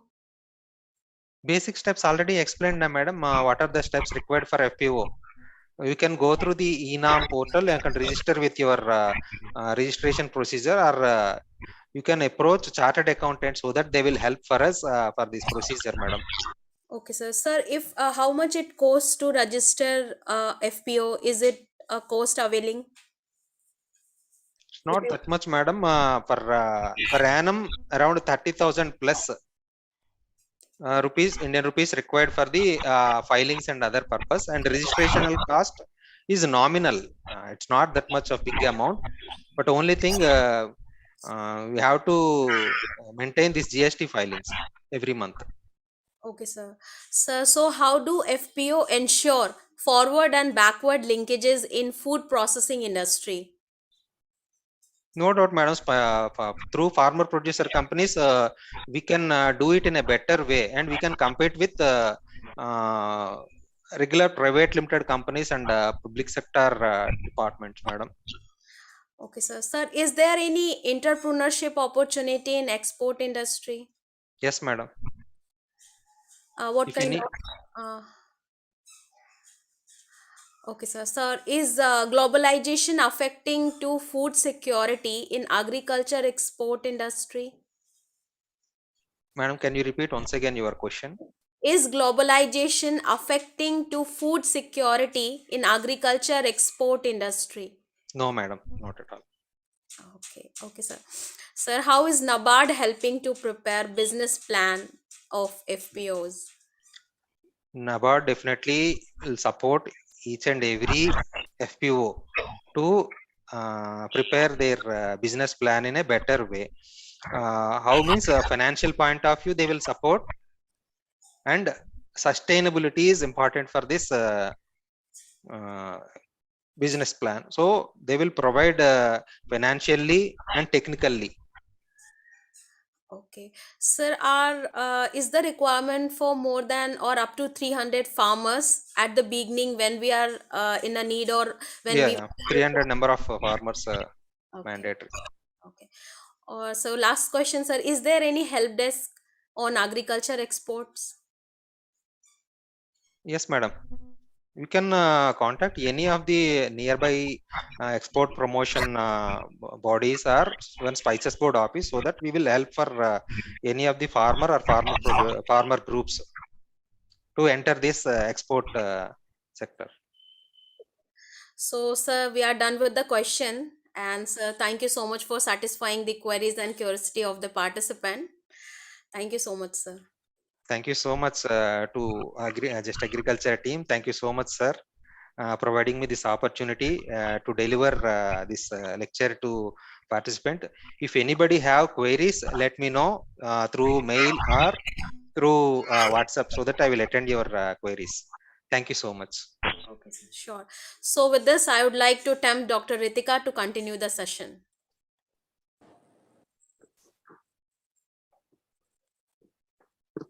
Thank you, Dr. Khushbu. Am I audible to you? Yeah, yes, very much audible. Thank you, ma'am. So a very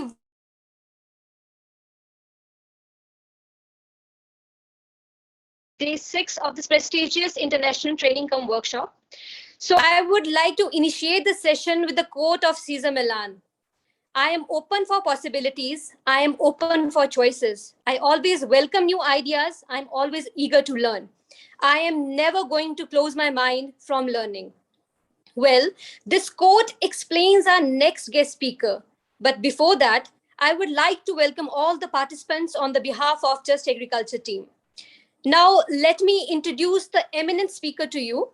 Mr. 𝑭𝒂𝒓𝒔 Reddy Dinepu is a passionate and seasoned professional with core expertise in data networking, router, embedded software, deep packet inspection, and Ethernet switching. His passion in agriculture stems from the fact that he's a farmer and then a technocrat, and he has put all his experience of understanding the domain into the current venture. And alumnus of IIT Madras, he's been an achiever from his school days with his outstanding academic brilliance. The same brilliance was carried forward from IIT campus to the corporate corridors of IT major in Wipro, Intel, and Cisco.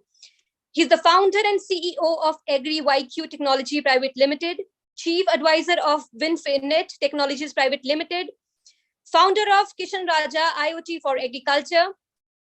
He never backs out an opportunity to mentor the students and guide them on a right path, a pure give back to a society. His 22 years of corporate stint was galore with awards for his innovation in technology solutions. Now, if you're talking about the awards and recognition, sir, you have been the winner of AI for Good by NESCOM in 2019, winner of the Digitalizing India Award by Cisco and CTV 18 in 2016, winner of Sankalp Award for Best Agriculture Startup, India's most prestigious social enterprise award in 2012, finalist at Mahindra Spark in Innovation and Incubation Initiative by Mahindra in 2012, winner of Indian Semiconductor Association Technovations Award in 2011 for OEM Consumer Best Indian Startup, first runner-up at Samsung Innovation Content conducted by Samsung and CNC TV18 in 2011. Winner of Entrepreneur, a competition for social entrepreneur for best startup agriculture category conducted by social incubator Will Grow. Winner in Indian School of Business social venture competition in 2011, and winner of 𝒑𝒆𝒊𝒂𝒂𝒂𝒂𝒂 and investor pitch forum conducted by National Institute Engineering in 2011. So, not taking much of the time, I would like to invite Mr. Vijay Bhaskar Reddy Dinupu to enlighten us on the topic, Introduction of Digital Technologies in Flood Irrigated Farms. Over to you, sir. Thank you, ma'am, for the warm welcome and then very good introduction. Thank you all for being part of this webinar, and thank you Just Agriculture for giving me this opportunity. So our company is 𝒂𝒑 Technologies Private Limited, and we brand our products with the name Kisan Raja. So I'll just introduce you our digital technology, which is helping farmers in their irrigation. And we help farmers to monitor and control their irrigation using IoT devices. Okay, so I'm assuming that most of the people in the audience are either from agri background or with farming background. So as you know, the farmers have to face multiple problems when they are irrigating their farmlands. Okay, so irrigation is a key aspect whenever farmers have to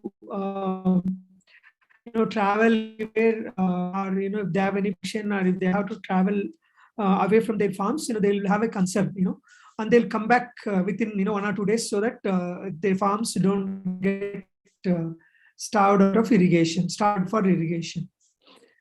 And another challenge is, the farms will be a bit away from their homes, and they have to travel to monitor or control their irrigation, right? And today, there's a huge labor shortage in agriculture, and then a majority of the people, are employing either labor or they have to be present in their farms to monitor and control the irrigation, right? And we are talking about irrigation, which is either open well or groundwater kind of irrigation, where they use electricity pumps. And we identified, many problems, and some of them I have been talking about here. Since the power is given to the farmers in limited hours, and sometimes it will be in the late nights and early hours, and they have to be physically present to monitor and control the irrigation pumps and then the valves and things like that. If they are busy with some other activities, this will suffer, or they have to sacrifice other activities to be fully, into or fully monitoring this irrigation, right? So if they are unable to travel, their irrigation will suffer, and most of the times, as I just mentioned, the power is given in the odd hours to the farmers because it's subsidized. Most of the states in the country are getting subsidy power. And large farmers who have more than one pump will have even more, even bigger challenges, because they can't be present at multiple places at the same time. And they have to have labor. Otherwise, they have to shuttle between multiple pumps. Another challenge is, if you have noticed, the groundwater has been going down and down. To pump this water, they need to use higher HP pumps. Assume they have taken this electricity connection for their pump like some time back, let's say 5 years, 10 years back. They would have been using a low capacity pump. Now, because of the groundwater situation, they have to use a higher HP pump. By increasing their capacity from lower HP to the higher HP, and their transformers in the villages would get overloaded. Once it gets overloaded, the kind of voltage they get at their farms is very low. And when you run a pump with a low voltage, it will have the danger of burning out, right? So this is like a vicious cycle. So when the groundwater is depleting, your pump has to be higher capacity. When it is higher capacity, and then the voltage becomes low because of overload on the transformer. When the low voltage power is given, there is a danger of these pumps getting burnt out. Okay, so this, and not only this problem, in some of the states like Telangana, they are getting 24 hours of power. When they get 24 hours of power and they can't be present at the farm, they use a small gadget called auto switch, which actually leads to excessive electricity and water usage, right? So these auto switches keep these pumps running all the time when they need it or not. Since they can't go and turn on, turn off the motors, very frequently, they keep these auto switches running as long as power is available. Right? And most of the states and most of the farmers today are using this device, and which is actually very detrimental for the groundwater and also for the environment. When the groundwater is depleting at an alarming rate, especially in the states like Punjab. This is a huge issue. And one more challenge is, whatever you do, you will not be monitoring these pumps in real time, right? You will be only watching it once in a while.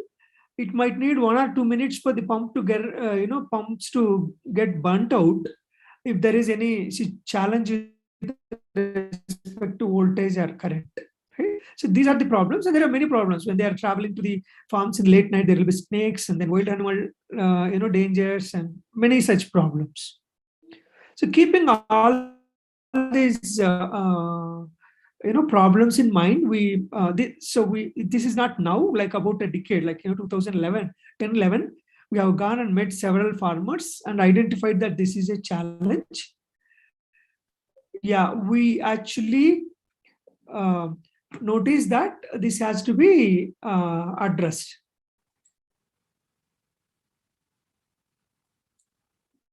Okay, so yeah, so most of the states, as I just mentioned, agriculture gets actually 6 to 9 hours of power. In Karnataka, it's about 7 hours, I guess. And these 7 hours doesn't come in one stretch. They give 3 hours in the night and 4 hours during day, and which are very odd timings, like either early morning or late night or middle of the night or in the middle of the day or something like that, right? So this is a very difficult for farmers to travel this many times to their farms. And I just took AP as an example because we have done a pilot with NABARD, and we have actually noticed significant changes or significant improvement by using our device with the help of NABARD. We did a pilot in one state. So the numbers I mentioned are with respect to Andhra Pradesh. We are predominantly present in South and extreme North, Haryana, Punjab, Rajasthan, and actually closer to South, which is Maharashtra as well. Yeah. So So as I just mentioned, the usage of auto switch will keep the pump running all the time, and it results in wasting water, and groundwater table gets depleted, and electricity gets wasted when they use unnecessarily. And this will be nothing but wasting the subsidy money, which is the taxpayers' money, right? And not only waste the money, water, electricity. It also when it runs for more time than required, there might be chances of damaging these pump winding due to this voltage, current overload, or dry run, or whatever. So these are the damages by these auto switches. So just to take Andhra Pradesh as an example, there are about 18 lakh pumps. The entire country has about 2.5 crore pumps, okay, irrigation pumps. So we're talking about only AP. It's about 1/10, or I would say something like how do I say, some 8% of the whole the nation. approximately. So average pump capacity is 5 HP in AP. But if you take other states like Punjab, it's actually 20 HP is an average capacity. A small pump, a pump with 5 HP capacity discharges like 25,000 liters. If we waste 1 hour with usage of this auto switch, and we consider like 200 irrigation days in the areas where there is decent amount of groundwater, we are talking about wasting 50 lakh liters per pump. And the electricity wastage of 746 units, which is about 3,356 rupees. If we consider this across the state for 18 lakh pumps, we are wasting about 9 trillion liters of water, which if you translate, it will be 318 TMCs of water. And the amount of electricity that gets wasted is about 1343 million units, which translates to 605 crores. If you multiply this with the entire country, it's about $1 billion waste, and this is going to be about almost about how much it's going to be, some 3,500 TMCs of water, right? So this is the problem at a state level, or if you take it at a country level. And then at a farmer level, he's facing problems in monitoring. So we introduced our IoT device, which is, if you are seeing my video, a device like this, which sits at the farm. Farmer has to, put a SIM card in this, and SIM card gets, 2G or a GSM connectivity. If a farmer who has a simple phone, a feature phone, can call this number, which is inserted in the device, right? It will have a mobile number for that SIM card. You can call the device, and it speaks in local language. For Andhra Pradesh, it is Telugu. For Punjab, it is Punjabi. For Maharashtra, it's Marathi. So it speaks in local language, and you can actually turn on off based on the options it gives in IVRS, Interactive Voice Response System. This is similar to your gas booking or your bank. Whenever you want to, know your balance or something like that, we can use this IVRS, right? The bank IVRS. So this device actually helps the farmer to remotely control his pumps wherever he is. Distance doesn't matter. He could, be anywhere in the country or in the world. Using his mobile phone, he can do. If he has a smartphone, we provide an app where just with the touch of a button, he can actually turn on, turn off. This not only provides the turn on, turn off features, it, as I just mentioned, the other damages due to low voltage, dry run, or phase reversal or anything of that, any problem that farmer is going through today to run his pump. Okay, so all these problems will be detected, monitored through our device. We have like sensors attached. This is a current sensor, and there is a voltage sensor inbuilt. It detects the faulty conditions at the pump. It actually alerts the farmer through voice or through his app. It actually detects variety of problems like dry run, low voltage, high current, phase reversal and things like that, as I just mentioned. It is compatible with all kinds of pumps and starters, and it will have an inbuilt timer. For example, if a farmer wants to keep this pump to run for some few hours, let's say 5 hours or 3 hours, right? It keeps track of the running hours. For example, in a stretch of 3 hours, if power is gone for 1 hour, it will actually keep track of that 1 hour, and it will run when the power resumes. So that way, it's like an intelligent device. It will have all sorts of features that are required, right? And so this, as I told, our unique selling proposition of our device is like it has a local language interactive voice response, and it gives alerts also in the local language. And we have actually designed a multi-pump controlling system, assuming that the farmer has more than one pump in the vicinity of a kilometer. within 1 kilometer, he can actually buy a small gadget, and attach to his second and third pump, and he can actually control multiple pumps using the single SIM card. And nobody else in the country provides this kind of a feature right now.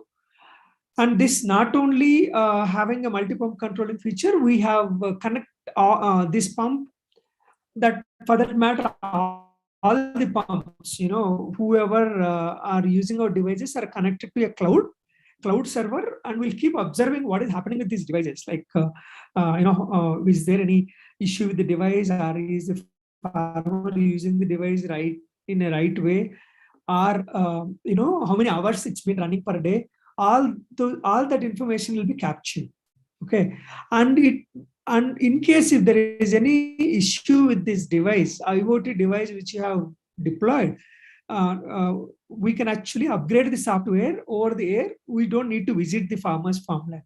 So whenever we fix any issue, like your app, you see, right, applications on your mobile, if there is any fix in the software or application, if any features get added, they will automatically get installed through updates, right? Similar way, we can update our device with the latest software by fixing any issues we find across the installations.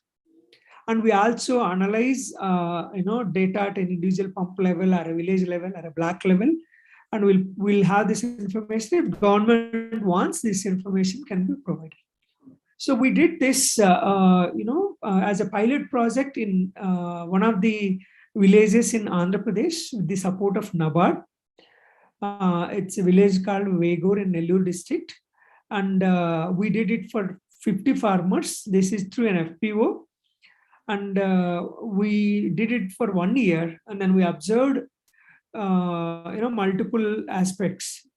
The number of hours that farmer has to, the number of visits the farmer has to make to his farms will be drastically reduced, and also the number of hours of pump and the number of hours that he has to run the pump also gets reduced drastically.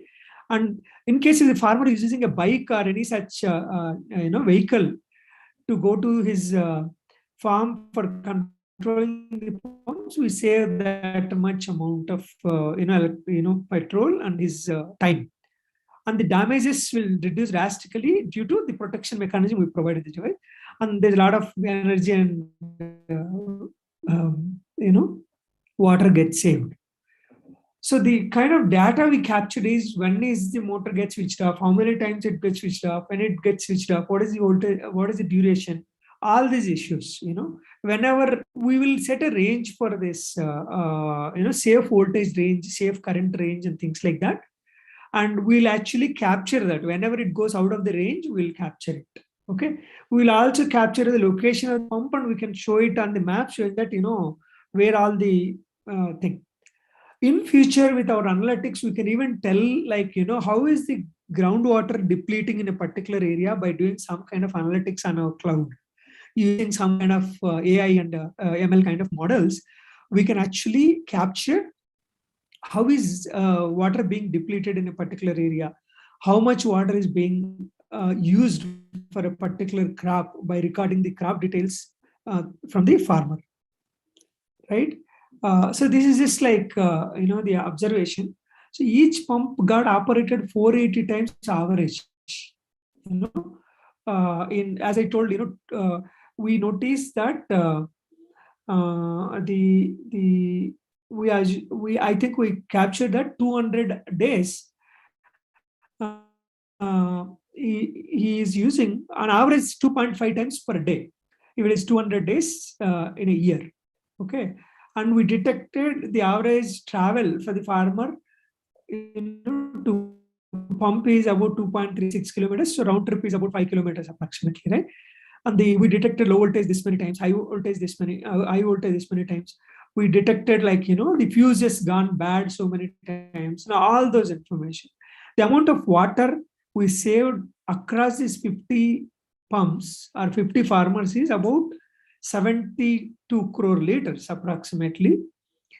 And then per farmer, he's using, 1.43 crore liters, and we saved about 12 lakh plus liters. The total saved. This is total saved is about 12 crore liters. This is in an average 1 year. Okay, we saved almost so much of amount of money for the government. 25 lakhs rupees is saved for the government, and see, the average consumption is 50,000 rupees. That means per farmer, the government is spending about 50,000 rupees liters, 50,000 rupees of money per pump, and the total amount saved is 4.5 lakhs. The overall amount spent for 50 farmers is 25 lakhs. We saved about 4.5 lakhs in a village alone. Okay, so this is what it is. You connect all these pumps through the cloud and monitor them,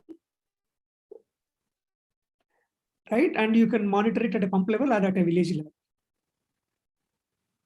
Okay, so now we are present in multiple states, Andhra, Telangana, Tamil Nadu, Karnataka, and a bit of Maharashtra. Next team, North Punjab, Haryana, few installations in West Bengal, Bihar that built also. Yeah. Okay, so we actually worked with World Bank. We have deployed our IoT solution, in West Bengal with the help of World Bank.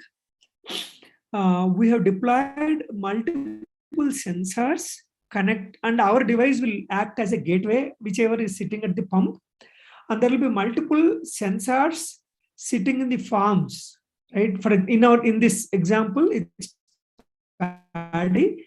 In paddy, there are multiple sensors sitting. One of them is soil moisture sensor, and the other one is water level sensor. So we deployed this solution for a flood-based irrigated farm, paddy farms. So we deployed our solution, and we implemented alternate wetting drying technique. And by deploying our solution with the in combination of multiple sensors for about a year, we have done this in 25 farms using 125 sensors in 2 districts of West Bengal. We have saved about 22 to 25% of water, which is about close to 30 lakh liters per hectare of paddy. Okay, so 1 hectare of paddy normally takes about 1.2 crore liters of water in a crop season of 150 irrigation days, 150 days of a season. So we have deployed, as I told, our pump controlling, which also works as a gateway. And this wirelessly gets connected to the sensor, which is sitting in the paddy farm. And this wireless node will be connected to the soil moisture sensor, water level sensor, and then temperature humidity sensor. We have also deployed a water meter at the pump and rain gauge also close to rain gauge, which is in that vicinity. And all these devices are wirelessly connected to our pump controller, which actually works as a gateway, and which in turn gets connected to the cloud, right? So from the cloud, we'll keep monitoring what is happening on the ground. And we also implement an irrigation schedule, which is given by an agronomist. For a particular paddy variety or for a particular soil, we come up with an irrigation schedule. Based on that farm, we deploy that instance of irrigation schedule on the cloud. Okay, as and when, and this irrigation schedule is not uniform the way that farmers are doing today. Most of the paddy farms are flood irrigated with about 12 centimeter water throughout the crop season. Whereas our agronomist suggested using alternate wetting drying technique, you don't need to irrigate throughout the season. You need to alternately irrigate and wet it and dry it. Okay, when you wet it, how much water level you need to mention in the farm, That will be based on the crop season. Let's say we get the details from the farmer. When did he transplant the paddy? We take that date and we'll start calculating the crop growth stage. Okay, in the very beginning, we give about, let us say, 4 centimeters of water in the very initial days. As and when you grow towards the flowering stage of the paddy, we increase that to 12 centimeters. Again, during the harvesting days, we actually, just before harvesting, we'll reduce that water level to again 4 centimeters or so. So we have to completely dry before harvesting, right? So the paddy crop doesn't take a lot of water during harvesting or before harvesting. So that's like a graph, which is like, less in the beginning, peak in the middle, and then come down. It's like a bell curve. So this kind of an irrigation schedule will be put in the cloud, and our sensors will be monitoring and informing the cloud what is the level of the water. Whenever the level goes to 0, and our soil moisture will kick in, and it will actually inform whether there is a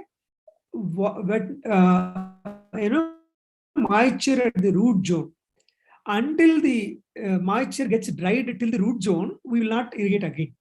We will irrigate, or will calculate a point called wilting point, or withholding capacity of a particular soil will be calculated and informed to our cloud. Okay, for that particular soil and particular paddy variety, the wilting point is so much.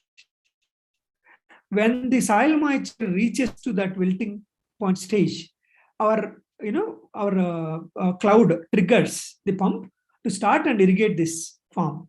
Okay, so we did this for about 1 crop season, and then noticed, and we learned some improvements, and we again did this for the next crop season. So we did it about for 2 crop seasons in West Bengal in collaboration with IIT Kharagpur Agriculture Department.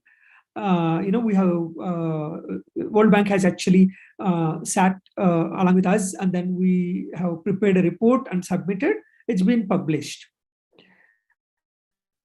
by World Bank, and then this whole project has to be upscaled, and it has to be scaled, and the World Bank is actually working with multiple governments, and we will be working with World Bank to scale this project in multiple states in future. Yeah, so this is in partnership with World Bank, and then Kisan. So this is just a few pictures in the farm, right? So, yeah, so the benefits with the digitization or digital part of the irrigation ecosystem for governments, right, is are manifold. It's like monitoring the volume of water getting for irrigation in a season, and farmers or the government can also want to do a pilot or something, they can do it remotely, and monitor the average pump usage, and monitor the groundwater depletion rate. See, as I mentioned, there is a water meter and rain gauge also part of our project with World Bank. Okay, so we actually have one more sensor which I forgot to mention called groundwater level monitoring sensor. Okay, which will actually record the data as and when farmer is pumping out the water from the borewell.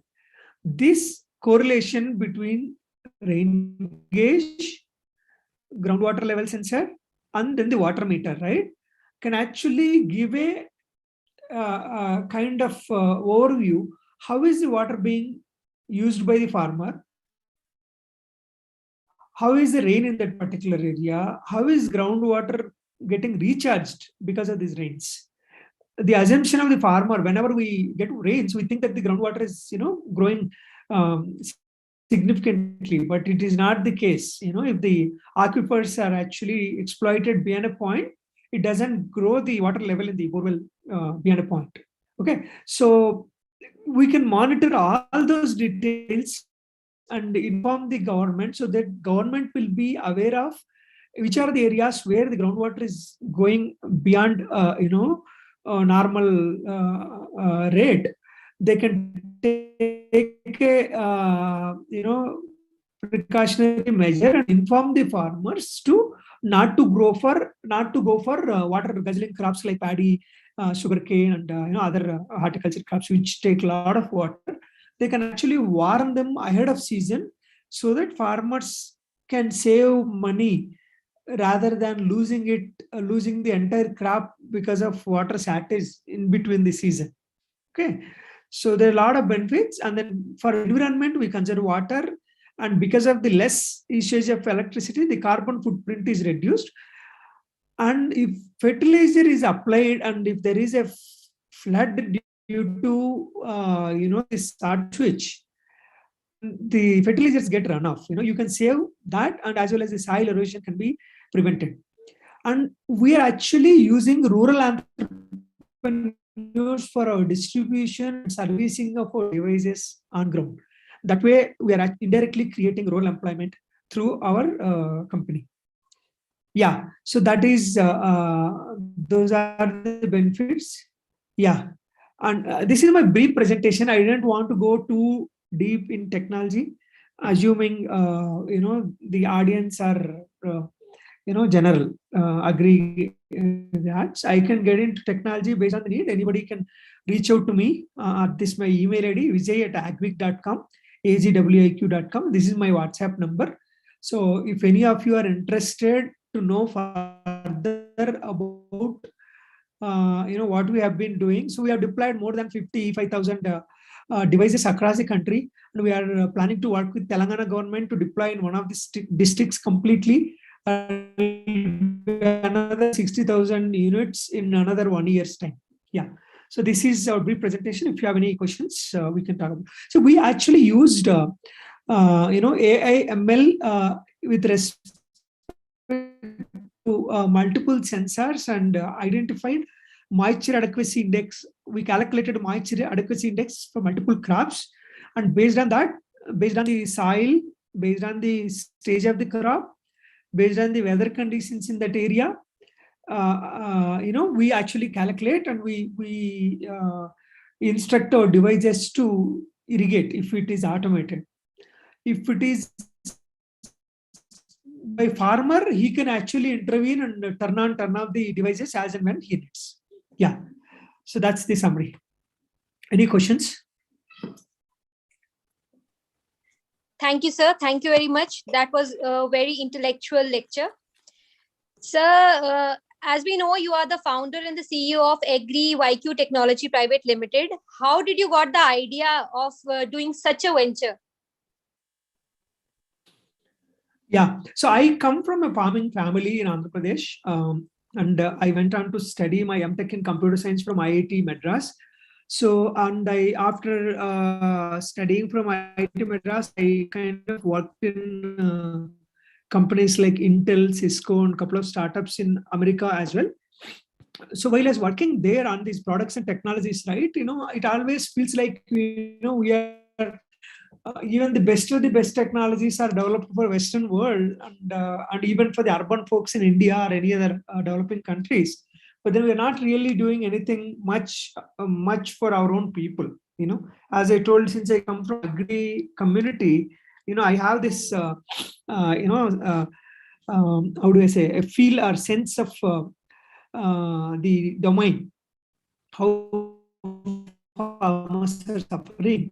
And then my family also is suffering because of this, and except me, all my family members are into farming. Okay.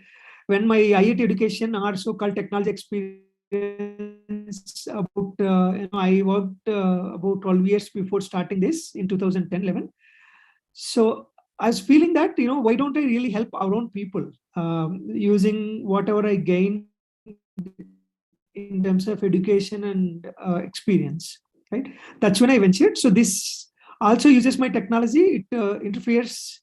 It actually helps in conserving water and electricity. Also helping farmers. So it's like intersection of all these things made me think, and then I've been trying to do. And we have multiple things, like we are developing valves, wireless valves, and we are also developing multiple wireless technologies to help farmers to completely make their irrigation autonomous. Yeah. So this is because of my farming background and my technology background, and by observing the farmers' problems closely. So to answer your question shortly, yeah. Okay, thank you, sir. So there is a question from a student. As you told that the device works with the SIM. Is it possible that the SIM can be changed? Yes, yes, yeah. So SIM can be changed based on whichever SIM works in your farm, right? Some areas Airtel wouldn't get good signal. Something else might, some other provider like Vodafone or Idea might get a better signal. So you can. That's the reason, like, we have an option to change the SIM card. So if you see in this device, there is an opening like your mobile. So you just open here and insert a SIM card.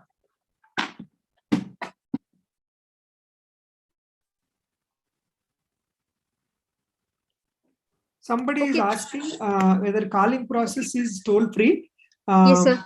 So calling this device is not toll-free. You have to call this device SIM card number. For example, whenever you insert a SIM card in this device, you will get a number for that SIM card, right?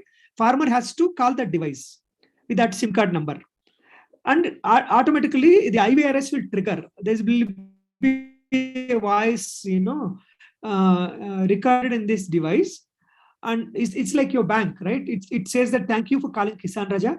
If you want to turn on your pump, press 1. If you want to, put it in automatic mode, press 2. If you want to put it in timer mode, press 3. Like that, it gives options. So if you press 1, motor gets started there. So there is a connection from this device to like this kind of a cable which goes from this device to your electric starter start button. This is a green wire which goes, and that triggers the motor. Once the motor gets started, there is a sensor. The wires will pass through this. The sensor will notice motor is started, and it informs the device, and device will tell you in voice, your motor is successfully started and your water is being pumped. So something like that. And if you are in a, just press up a button, it will also echoes back the voice. Your motor is started. So all the sentences come in your local language. If you are a Telugu, Kannada, Tamil, or whichever farmer you are, you listen the voice in that language. Yeah. Okay, thank you, sir. So there's one more question. What is the cost and warranty of this product? Do we have advanced device that consider rain and weather conditions? The basic. Pardon. Tell me. What is the cost and the warranty of this product? Do we have advanced device that consider rain and weather conditions? Yes. So we have a basic device which controls the pump and also protects the pump from all such a faulty conditions that I mentioned. That will come around right now 7,000 rupees. Before Corona, it was around 6,000. Due to electronic components increase in price, we have to increase it to 7,000. Now, for last 6 months, we have been selling it at 7,000 rupees. That's the basic device. Once you have the basic device, based on your requirement, you can have multiple pump controller that will cost another 4,000 rupees, which will control 2 pumps. For three pumps put together, it will come around 11,000 rupees. And if you want, add any sensor to this device, for example, if you want to add a soil moisture, depending on what kind of soil moisture, it will cost another 5,000-6,000 rupees. Okay. So if you want to, in future, you want to add valves also, you can attach to this device only wirelessly. That will cost another 6,000-7,000 based on the size of the valve. Whether it is a 2-inch pipe or 3-inch pipe or whatever, depending on that. And the rain humidity sensor can also be attached to this. So there is a provision. Let us say there is a provision we give to this device with one more connectivity. You can actually attach your sensors to this device, and rain gauge and temperature, humidity, and atmospheric sensor. All of them will cost about like another 6,000-7,000 rupees. These things will vary based on what do you want to you. the limit for multiple pumps. One more question somebody is asking, Manoj Gaud. The limit for there are two types of multi-pump controllers. One is wired and another one is wireless. Wireless is about like 800 meters between two pumps. A wired one is only 100 meters because the wire for 800 meters will be costly, right? So wired solution is about 300 feet or 100 meters. Wireless goes up to 800 meters. When we are trying to increase, if you use latest technologies like long range wireless like LoRa, it might go up to 2 kilometers, and we'll keep working and improving the solutions. Yeah. Okay, sir. So the poor signal there, right? Since this device can't move, let us say when there is a low signal, since the device can't move like we move. Say, for example, in your home, if there is a weak signal, you move around to a location where you get a better signal, right? Since the device is fixed at the pump, it can't move around.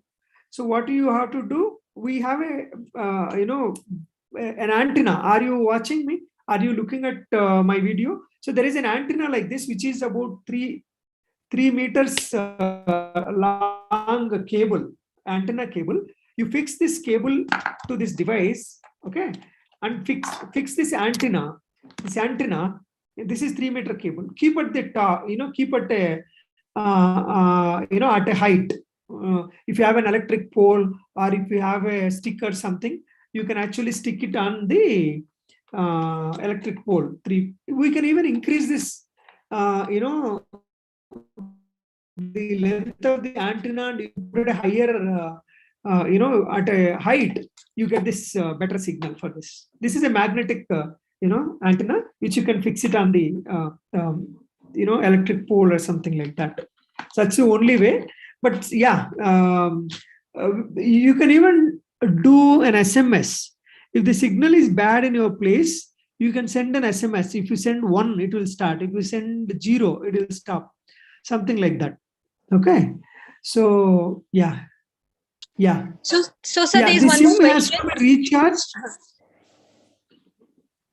The SIM has to be recharged on a monthly basis, depending on what you want. For example, if you are using only app, you don't need to recharge it for voice calls. You need to recharge only for unlimited data. So we hardly use any data, just 1 byte data to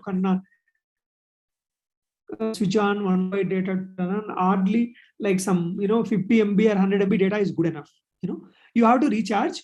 But some farmers, smart farmers, what they do, they use like the lowest currency and don't use any voice call or anything. Whenever this device calls him, saying that power is available or something, or some notification, power is gone or something, he'll cut the call and call the device back, so that he'll save the currency in that device. He'll put the minimum currency so that it's only for receiving the calls. The farmers are smarter than us.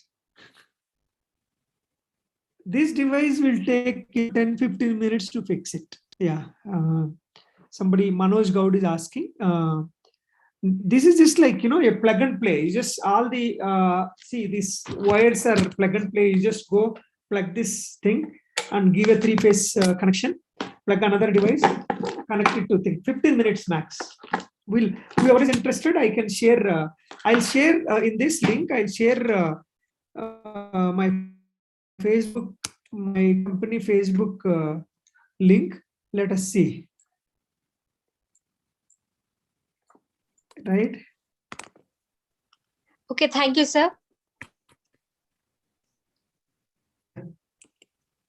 Anything else?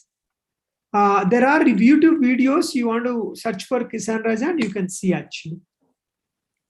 Okay, thank you, sir. Anything That was else? the actual lecture. Yeah. Thanks for the opportunity, just agriculture and all the audience. Yeah, there is actually